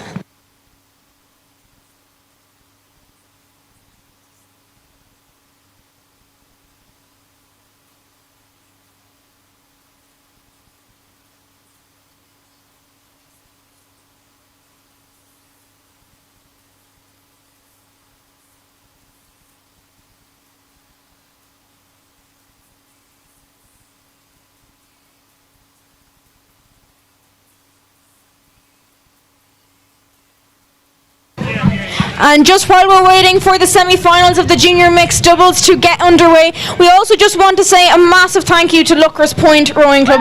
They're hosting this event here today, and none of this would be possible without here. Everything you're seeing here today is Luckers. They've been down here all week preparing. There've been text messages, Zoom calls, the whole lot going on the last couple of weeks. So massive, massive thank you to everyone in Luckers Point Rowing Club.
One minute, boats on the water. 1 minute, boats on the water.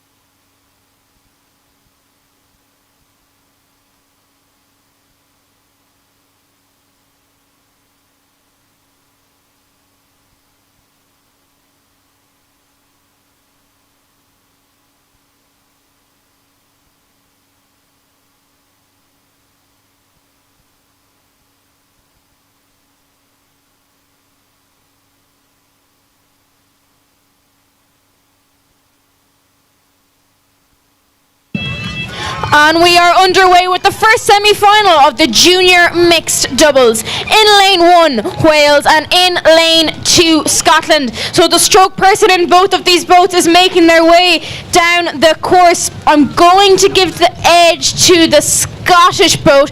That sculler seems to have gotten into the boat first, followed very, very quickly by the Welsh boat.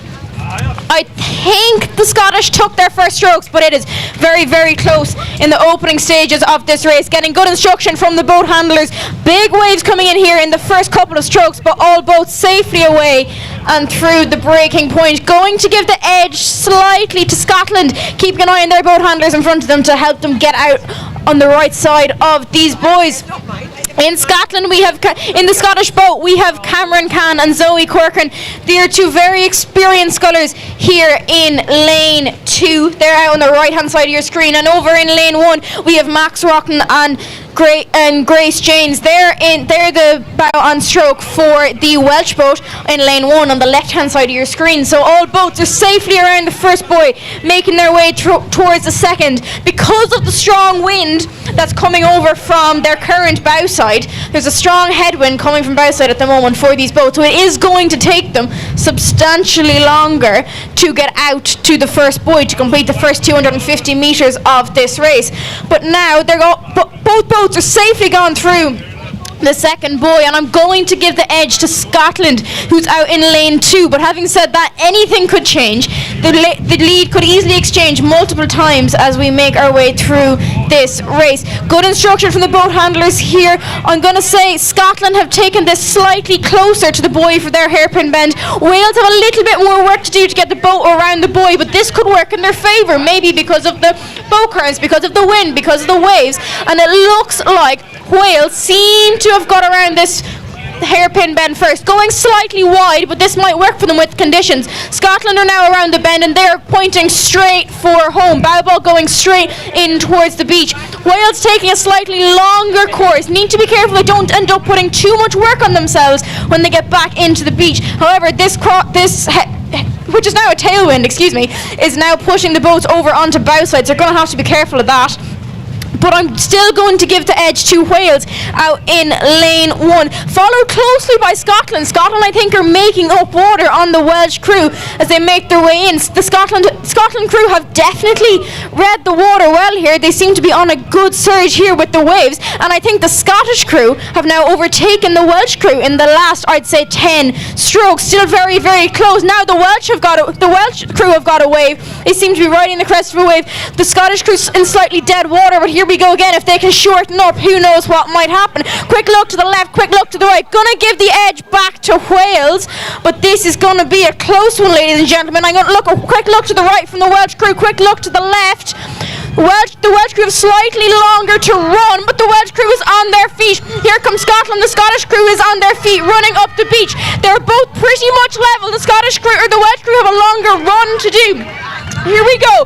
The Welsh crew is up around the flag now. The Scottish crew is up around the flag now, but it's going to be a day for the Welsh. They're through to the A final later on. What a close race. And Scotland has just come up to the line and pressed the buzzer. So that's going to be Wales will take on the A final later on, and then Scotland will take on the B final in a couple of moments' time.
One minute, boats on the water. 1 minute, boats on the water.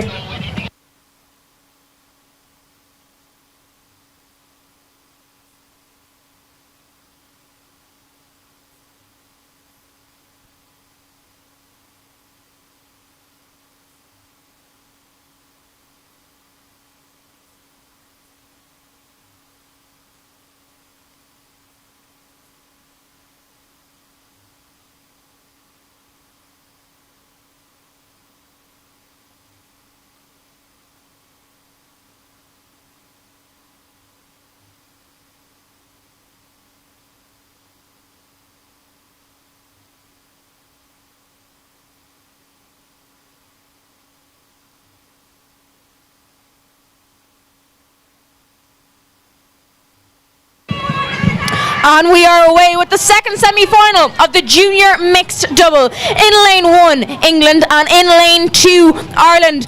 There were two ladies just standing in the start line a moment ago, and now they are sprinting down to their boats. It was Zara Gray from England in lane 1 and Ala Verling from Ireland in lane 2, but they are both into their water, and the first strokes I think were taken by the English crew, but very, very close racing now between both of these crews. English crew in lane 1, making sure they're the right side of that boy. Same with the Irish crew, getting off to a very, very good start from both crews. Going to give the slight edge to the English crew, but it's a very, very close race here now between both of these boats. The Irish crew, both athletes, both Barry and Verling, are both from Ring Rowing Club in West Cork, and here they are today, not only representing Ring but representing Ireland at the Home International Beach Sprints Regatta, so well done to them and their clubs. Over in the English crew, Gray, she won this category last year, so she knows what it feels like. She knows what it feels like to be in a winning crew, what it takes to win this event. And here they are this year in the semi-final in a very close race against the Irish. I'm still going to give the edge to the English crew, but not by much. We're talking about a length, I'd say a length and a half, and that is all to play for in a beach sprint regatta. They've gone through the first buoy, they've gone through the second buoy, they're now en route to the third buoy, which means it's nearly time for the hairpin bend. Tough conditions, definitely bigger waves as there was earlier in the time trials, definitely bigger waves than there was for the singles earlier on, but that's okay, they're in doubles. These boats are a bit wider, and these fabulous boats, which are provided by Swift, are the reason that we're all here racing today, and it wouldn't be possible without them. But let's look back over at that English crew in lane 1. They seem to be around that hairpin bend first, and their bow is pointing straight in for the shore. The Irish crew just getting around that bend now, and they are going to be straight around about now, and they are making their way back in towards the bank, or the beach I should say. And here comes the English crew.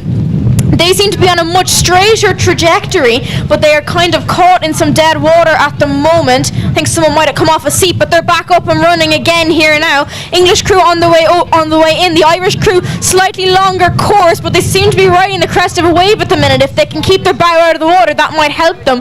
But I don't think it's going to be enough to catch up with this English crew, who are in lane 1 and seem to be making their way in fairly lively. They've got about 10 strokes to go. Irish crew on their way in as well. Seem to be getting in some good water there that's helping them get in, but it's too little too late, I think. The English crew are going to be in the beach around about now, and the bowman is just out of the bow and his feet are on the sand, and he's up and he's sprinting for the line. Plenty of shouting coming from the crowd over beside him on his right hand side, but his eyes are going one place and one place only, and that's the buzzer in front of him that's going to get him into an A final later on. So that's the English crew who have just qualified for the A final later on. Dry rope, straight on, get warm and get a bit of water into you before you go again. But let's look at Aidan Barry from the bow seat of the Irish double. He's on his way up. He's going to race the B final in a couple of moments' time with Anna Verling. And that is the semi-finals of the junior mixed double all finished.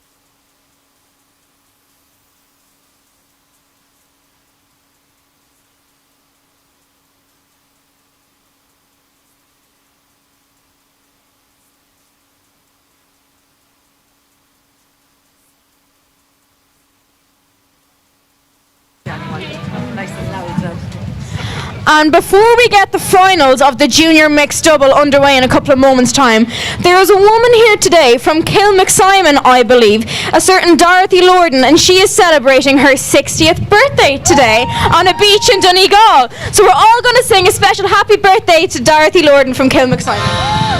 Happy birthday to you.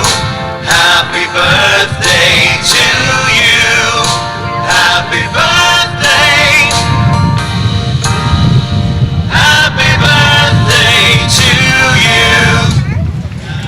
Happy birthday, Dorothy.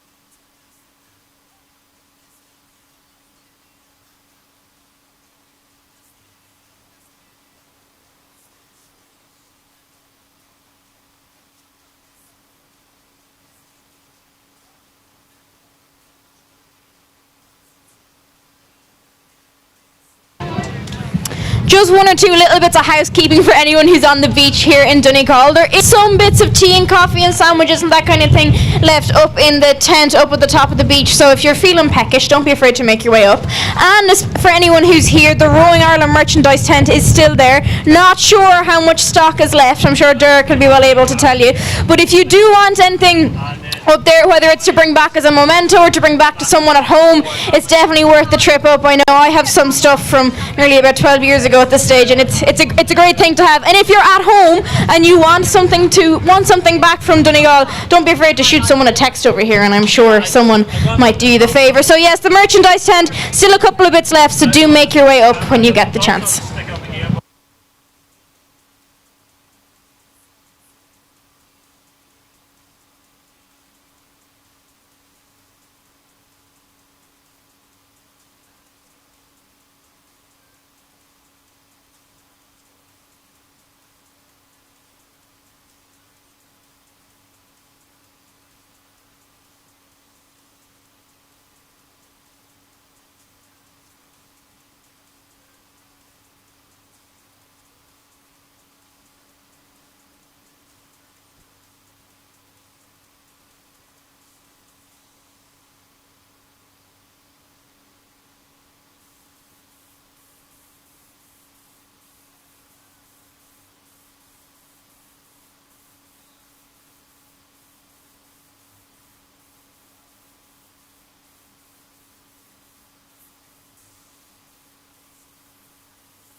Three minutes.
1 minute. Boats on the water.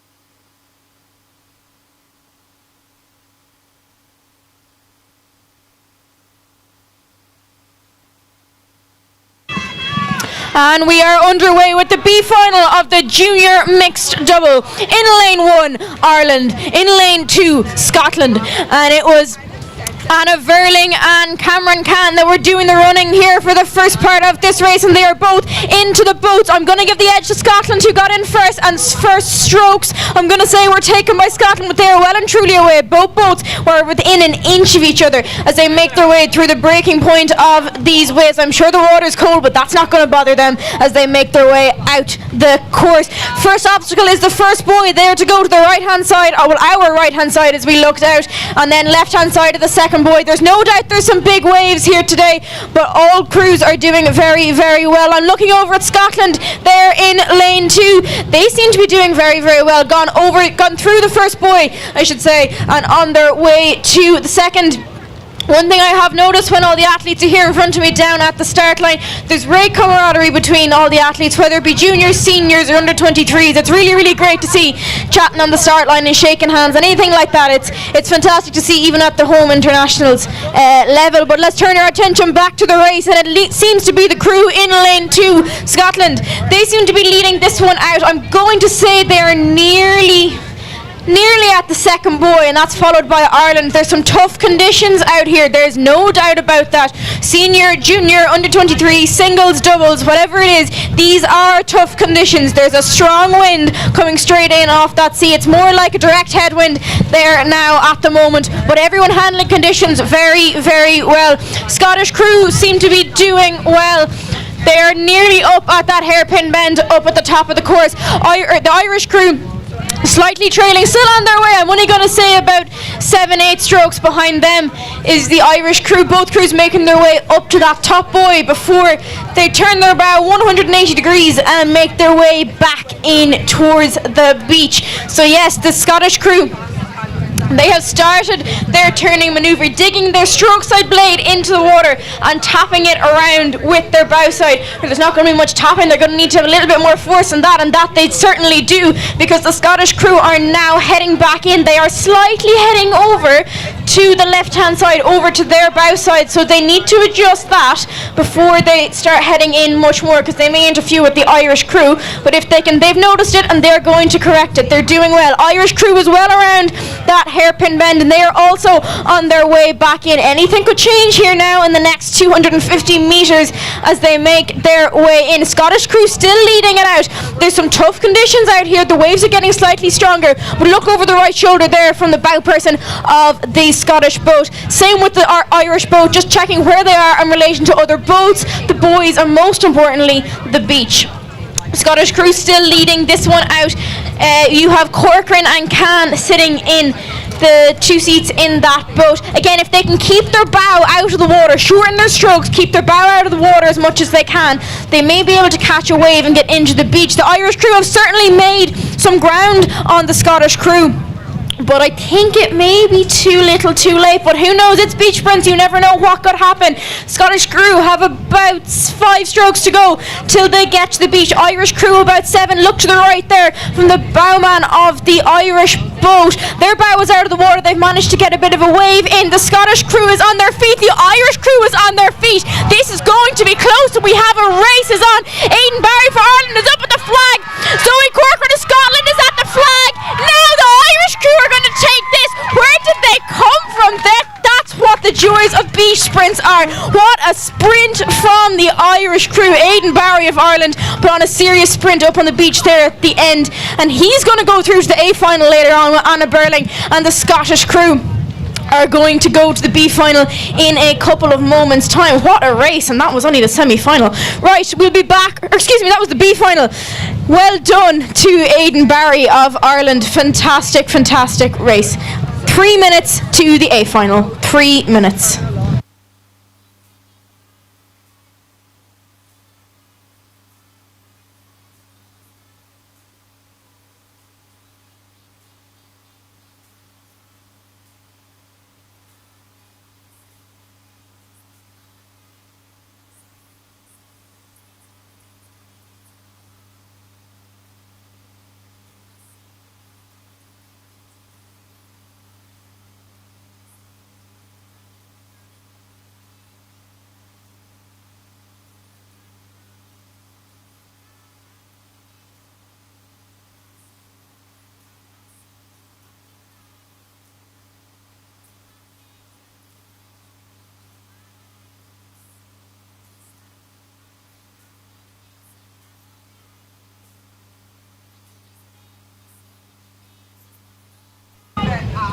It's also worth mentioning that later on today at the prize giving ceremony, the Gwenbatten Trophy will be presented to the nation who has the most wins, and each win in the finals are awarded points. So that's worth keeping an eye on. The spreadsheet is available online, but we will give you updates as the day goes on, and the winning nation will be presented with the Gwenbatten Trophy later on today, so stay tuned.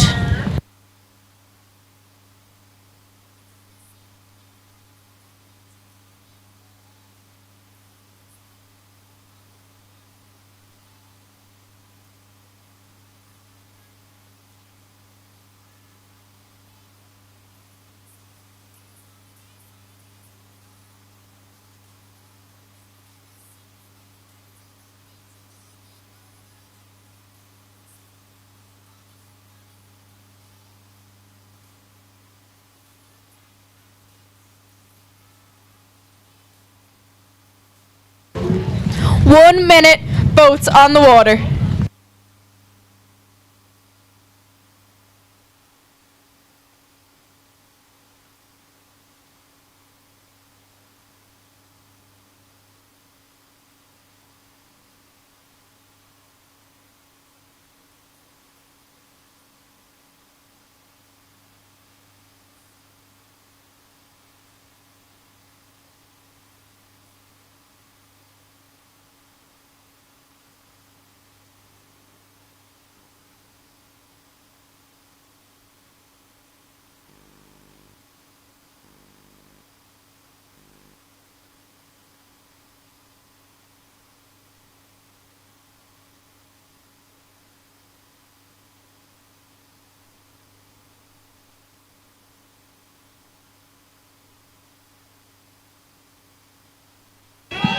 And here we go, the A final of the junior mixed double is underway. In lane 1, England. In lane 2, Wales. And we have the two ladies, Zara Gray and Grace James, are doing the running for the first part of this race. Both athletes are in the water and both athletes are in the boat at the exact same time, I might add.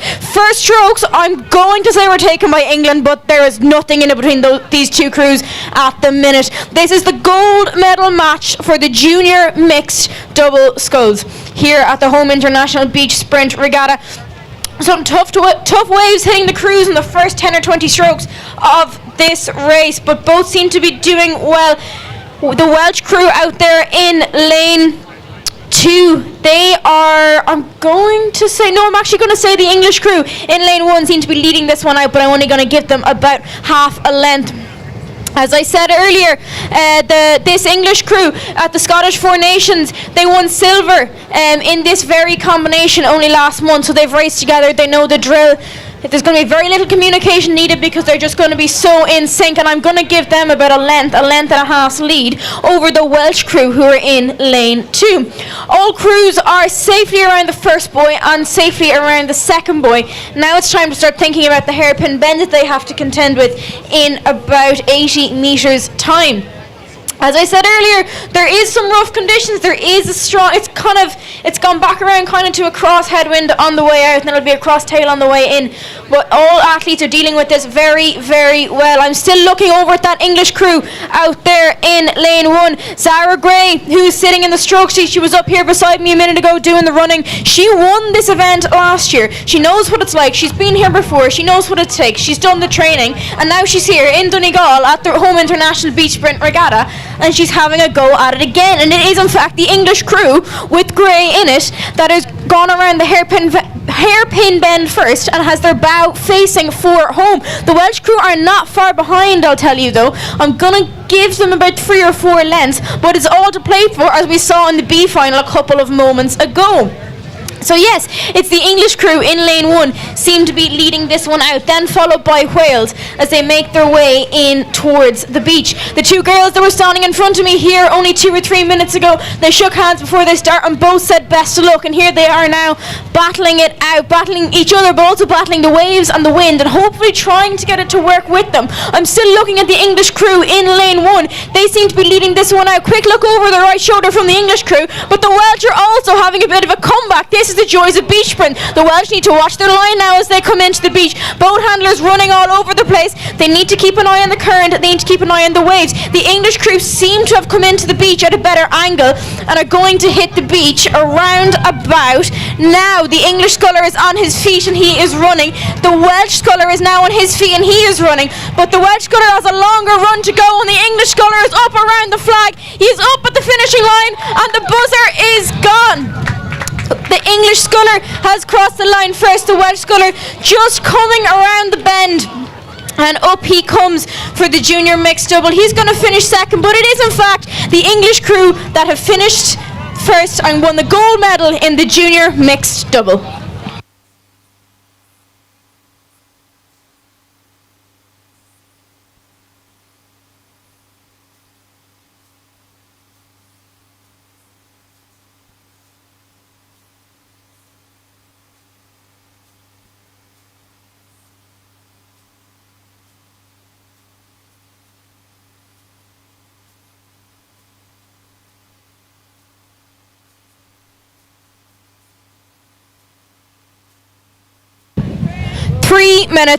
Three minutes.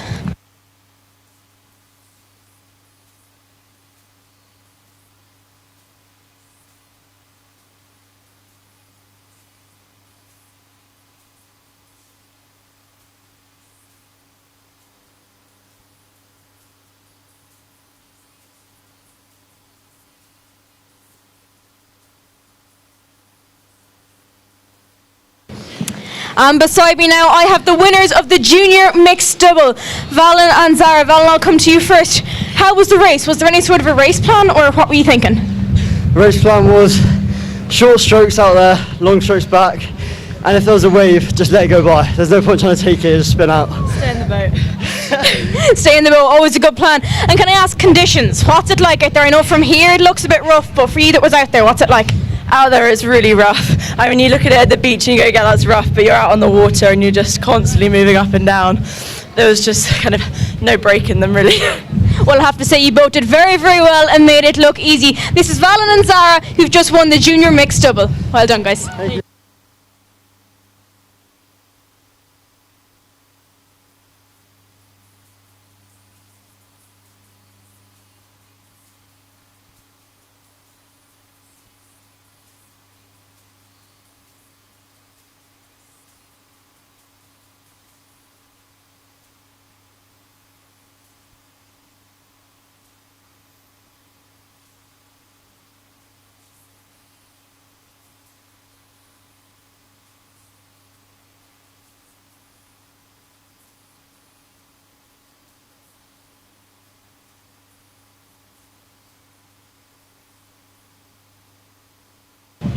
One minute, boats on the water. 1 minute.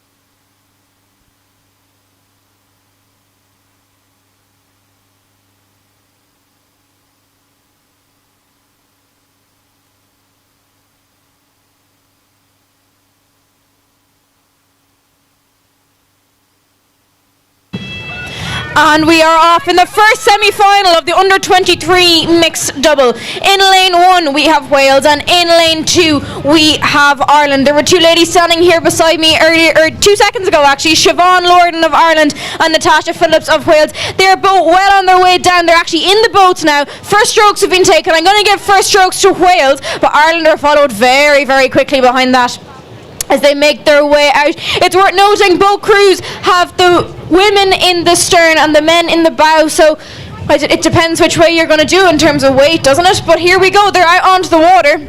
It looks like the Welsh crew seem to be leading this one out. I'm going to give them about half a length on the Irish, who are in lane 2. All crews safely out past the first buoy, contending with those waves, doing very, very well. Going to focus on Siobhan Lorden in the strokes of that Irish crew.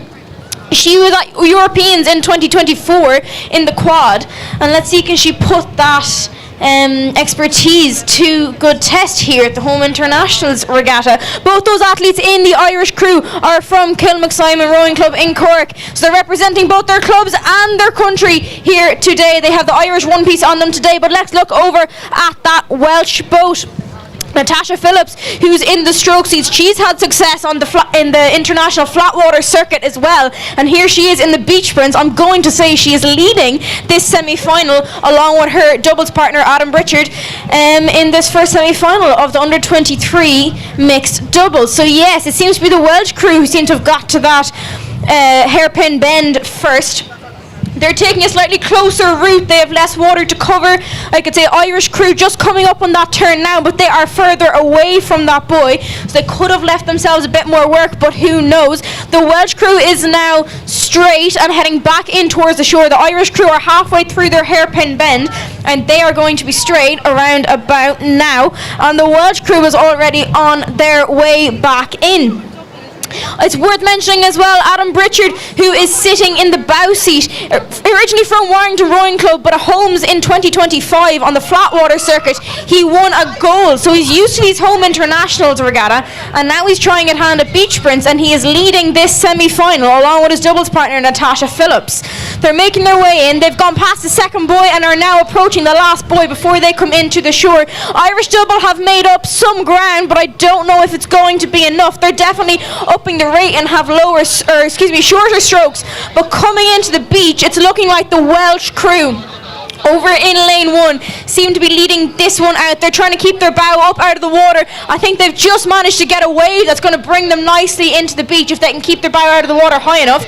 Irish are coming into the beach in about 10 or 15 strokes time, but the Welsh crew are in, and the sculler is on his feet and he is sprinting up towards the finishing line. This is the first semi-final of the under-23 mixed double. The Irish boat are coming into the beach and they are on their feet around about now, but the Welsh sculler Pritchard is up at the finishing line. The buzzer has sounded and they are going to go through to the A final in about 10 minutes time. The Irish crew just coming up to the line. Crowley just coming up, he's going to press the buzzer and they are going to go through to the B final in a couple of moments time as well. So that's the first semi-final of the under-23 mixed double. 3 minutes. 3 minutes.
1 minute. Boats on the water. 1 minute.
And we are away with the second semi-final of the under-23 mixed double. In lane 1, England. In lane 2, Scotland. And both crews are making their way down, and Scotland are into the boat first. That's followed by England.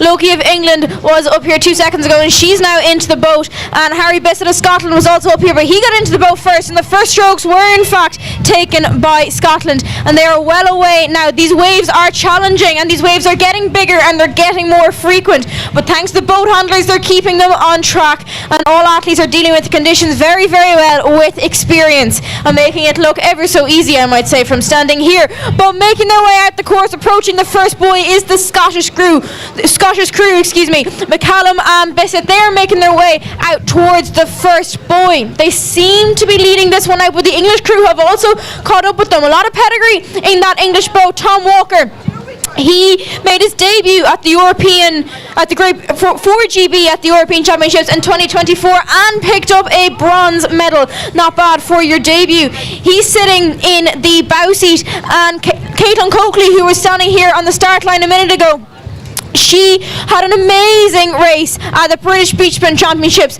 and managed to claim silver in the student single, which fabulous racing. Very credit to her and her coaches. But let's look across now at the Scottish crew.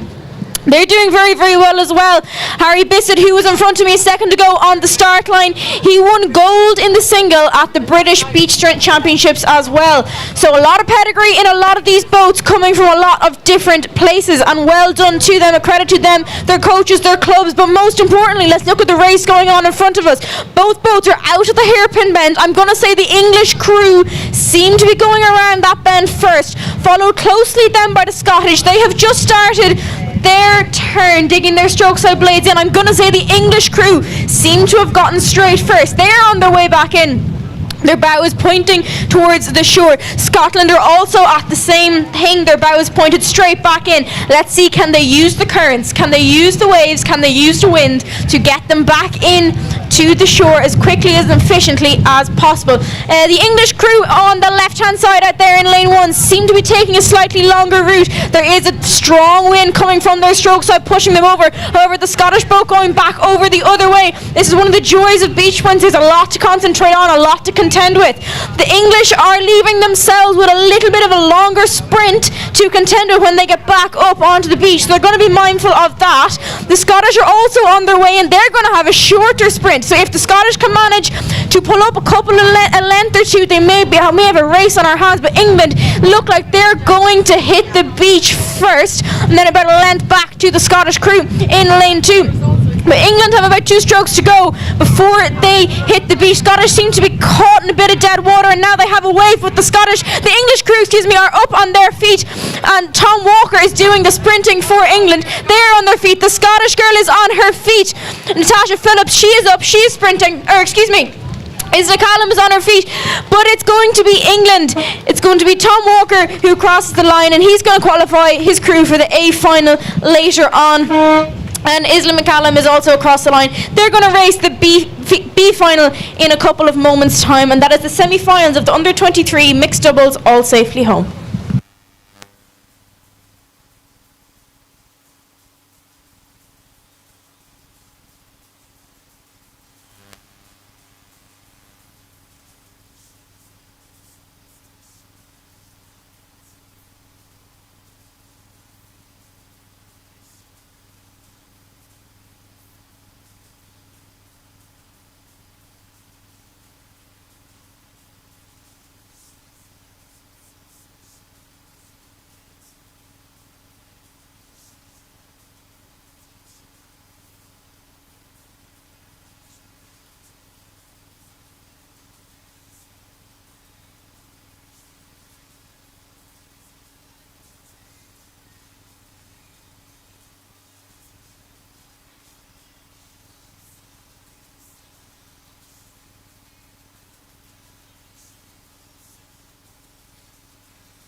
Three minutes.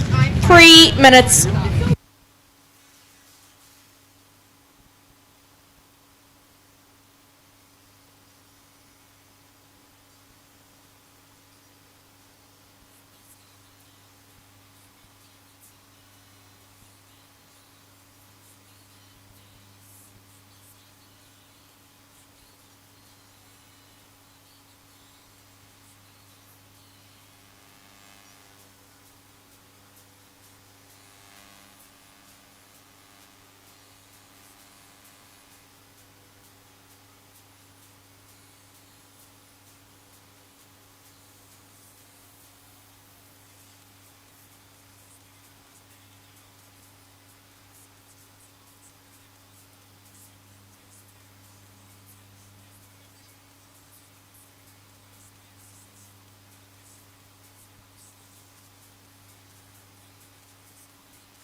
1 minute, boats on the water. 1 minute.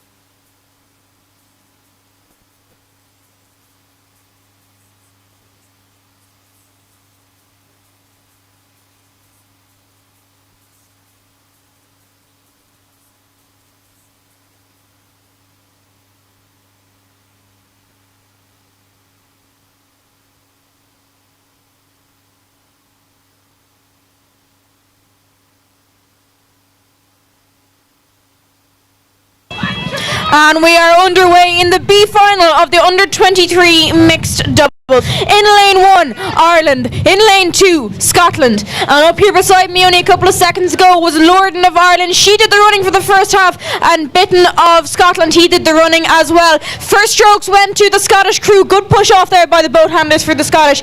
And Ireland now racing out behind them. Not by much though. I'm going to give the Scottish about a length and a half lead. Some tricky conditions here, no doubt. Waves are definitely getting a little bit bigger, but I know I keep saying it, but it's very, very true. Every athlete here is doing themselves, their nation and their club very, very proud. There are a lot of tricky conditions, but all been handled excellently. The Scottish crew seem to have snuck out a little bit of a lead. They're going to have to start heading back now to get to the other side of their next buoy. Irish crew not far off them now. I'm not going to say quite level, but they've definitely gained some ground on them. That in the Scottish crew, Isla McCallum was 4th in the home international selection for the Scottish, so she earned herself a seat here in the under-23 mixed double. And then her doubles partner, Harris Bissett, originally from University of St Andrews Boat Club, but here he is today representing his representing his nation at the home internationals regatta. So turning our attention back out onto the water, I'm going to call it level between Ireland and Scotland in this B final of the under-23 mixed double. They're out past the second buoy. Next stop is the hairpin bend, and I'm starting to look at Scotland potentially gaining some water on the Irish crew, but the Scottish are going quite wide on this last bend, so maybe the Irish can gain something here. Can they stay closer? However, I'm looking at it here now, the Irish have also gone quite wide. That may be to do with the conditions, as the water is quite choppy, but the Scottish have started their bend. They're starting to bring it around on bow side, and the Irish are also up the top. They're starting to bring it around on bow side. The Scottish just trying to figure out how they can contend with this wind. The Irish are around. They are facing their bow for home, and they are starting to make their way in. This has definitely changed since they were on their way out. The Irish crew have their bow facing for the shore and making their way in. The Scottish crew having some difficulty at the moment as they make their way in. The Irish crew seem to be leading this one out.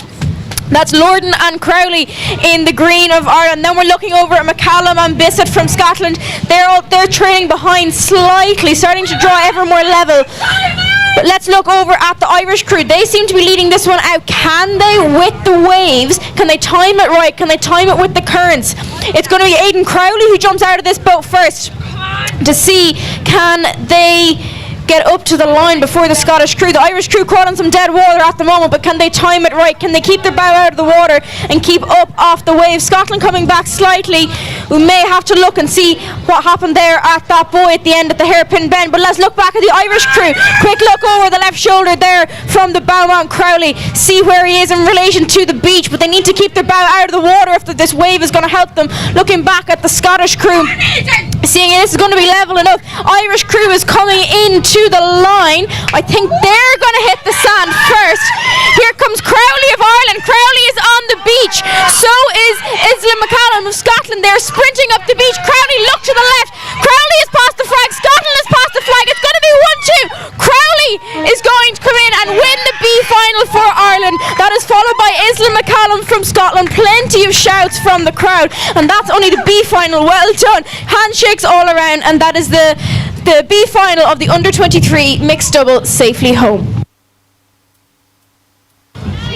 3 minutes. 3 minutes.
One minute, boats on the water.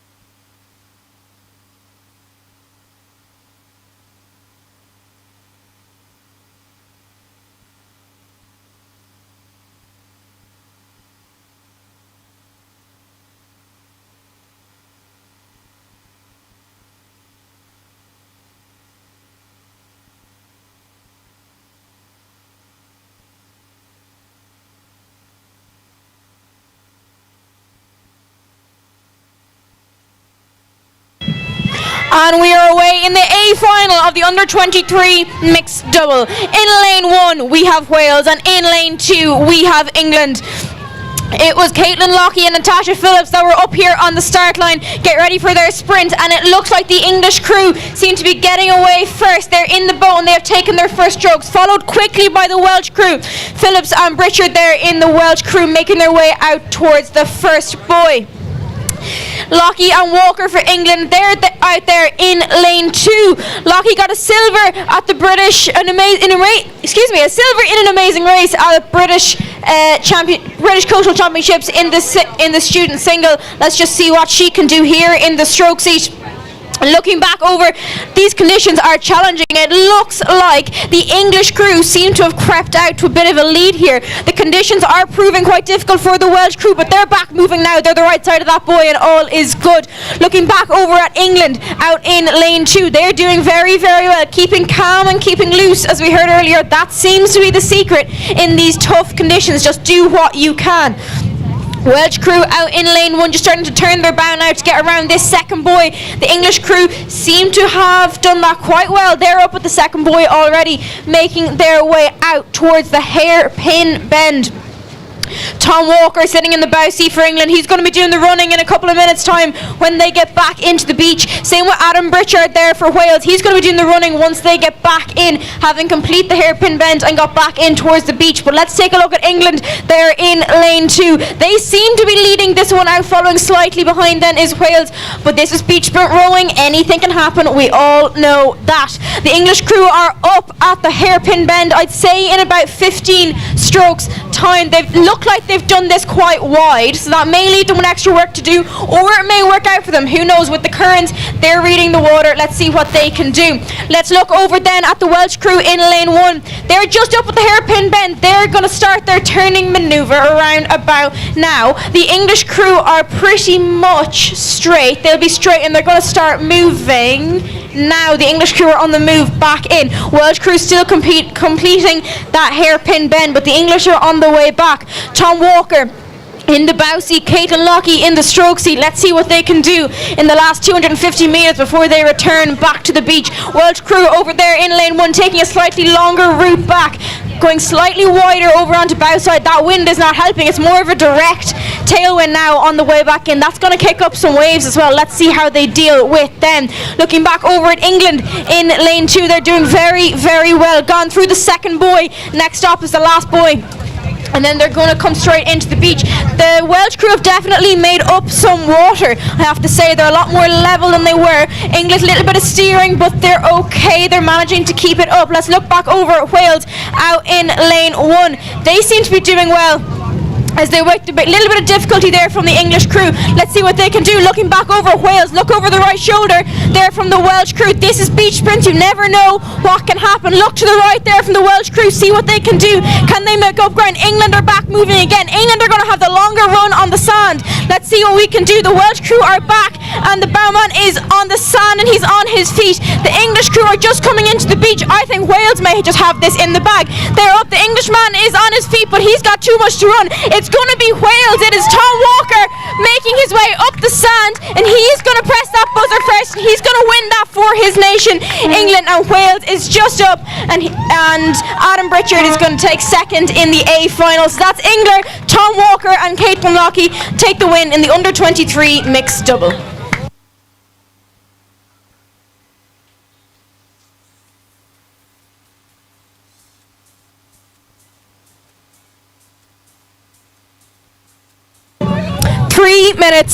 Three minutes.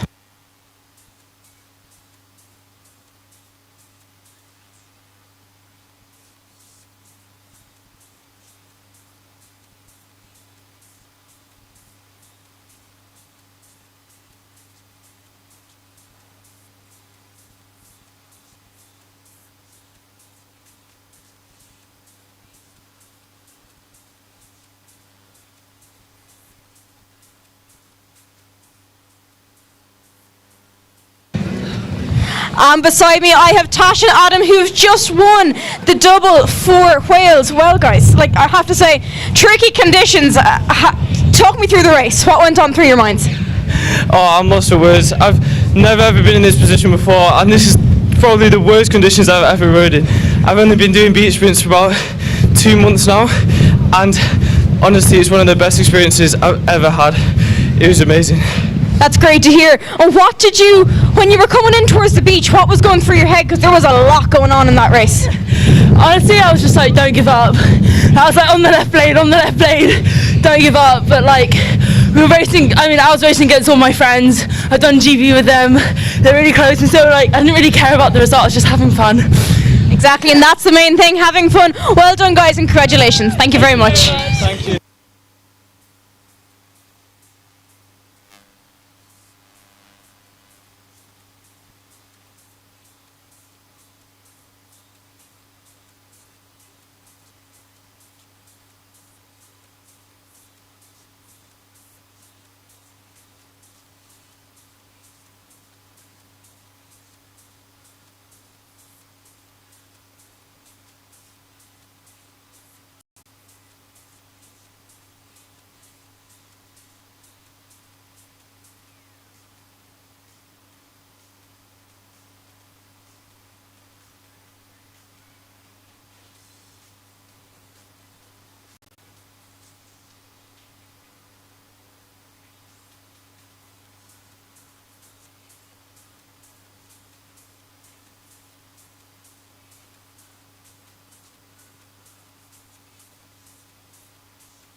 And we are away in the first semi-final of the mixed double. In lane 1 we have Scotland, and in lane 2 we have Ireland. And judging by the looks of things, the Irish are going to get into the boat first, and first strokes are going to be taken by, I think, the Irish, but very, very close as they leave the beach here and head out into the first 250 metres of their semi-final. So what are we looking at here? In lane 1 we are looking at Scotland.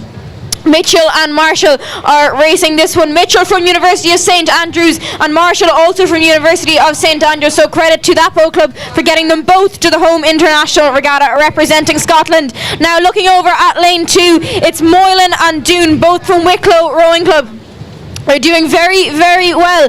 They won a few weeks ago at the Lookers Point Beach Sprint Regatta here in Lookers, so they qualified this boat for this regatta, and what an impressive boat it is. Well done to them. But let's turn our attention back to the race, and it's looking like the Scottish crew in lane 1 seem to be leading this one out. Again, tough conditions, you heard it earlier in the interviews. These are tricky conditions, but everyone is handling them excellently and really showing their experience and showing they know how to handle a boat in this water. I'm going to give Scotland the lead as they go through the second buoy, and then turning our attention then to Ireland in lane 2. I'm going to maybe give them about 3 or 4 lengths back, but all to play for. We've seen it time and time again. It's all to play for in these beach sprint regattas. Scotland out there in lane 1. Tom Mitchell is a former performance sailor, so I'm going to take that as he's used to a bit of wind, so maybe that could help him today. Who knows? He's only rowing a year, and here he is, the home international beach sprint regatta, so well done to him. And he seems to be leading this one out with his crewmate Marshall as they make their way up around this hairpin bend. Wind is tricky. The wind is going to push them onto it, so they need to be able to navigate it, and they're doing extremely well. Turning our attention to the Irish crew in lane 2. Led by Moylan and Doon. They're doing very, very well. Gone slightly wider around this buoy, but that may help them with this wind, who knows. But going back to Scotland in lane 1, they've got their bow straight and they're heading straight in towards the bank, in towards the beach. Their bow is pointing straight this way. Let's see what they can do with this wind. In the Irish crew, Kate Doon sitting in the stroke seat. She's a junior racing the senior category, so a credit to her. That's such an achievement. Well done to her from Wicklow Rowing Club representing Ireland here today. But back to the Scottish crew, who seem to be leading this one out. Bow facing slightly towards stroke side. Look over the left shoulder there from the bowman just to see where he is in relation to those buoys. Keeping an eye on the boat handlers here on the bank. And they've gone through the second buoy. They've got one more buoy to go, and it's next stop the shore. That's what they want to see. He's going to be doing the running, Tom Mitchell is going to be doing the running for Scotland once they get in as far as the beach. Ireland seem to be about 4 lengths back. 3 minutes to next race. Now let's look at Scotland back here over in lane 1. They're coming into the beach. They've got about 5 or 7 strokes to go, and it's going to be Tom Marshall who's going to be jumping out of this boat and doing the running up the beach to see where they can get them later on. And all going to plan in the next couple of strokes. They're going to be heading to an A final in about 10 or 15 minutes time. And Scotland, they're on the sand, they're up on his feet, and Tom Marshall is running up towards the buzzer. He's going to hit the buzzer. That's going to send them to the A final later on. And we'll see in the next semi-final who's going to be with them. But the Irish crew are out and they are on the sand. Jack Moylan is up, he's on his feet, he's up, he's got his eyes on the flag. He knows he's got to run around that first before he makes his way up to the finish line and sound that buzzer. They will be racing the B final later on in about 10 minutes time. So we'll be back in a couple of minutes with the second semi-final of the mixed senior double.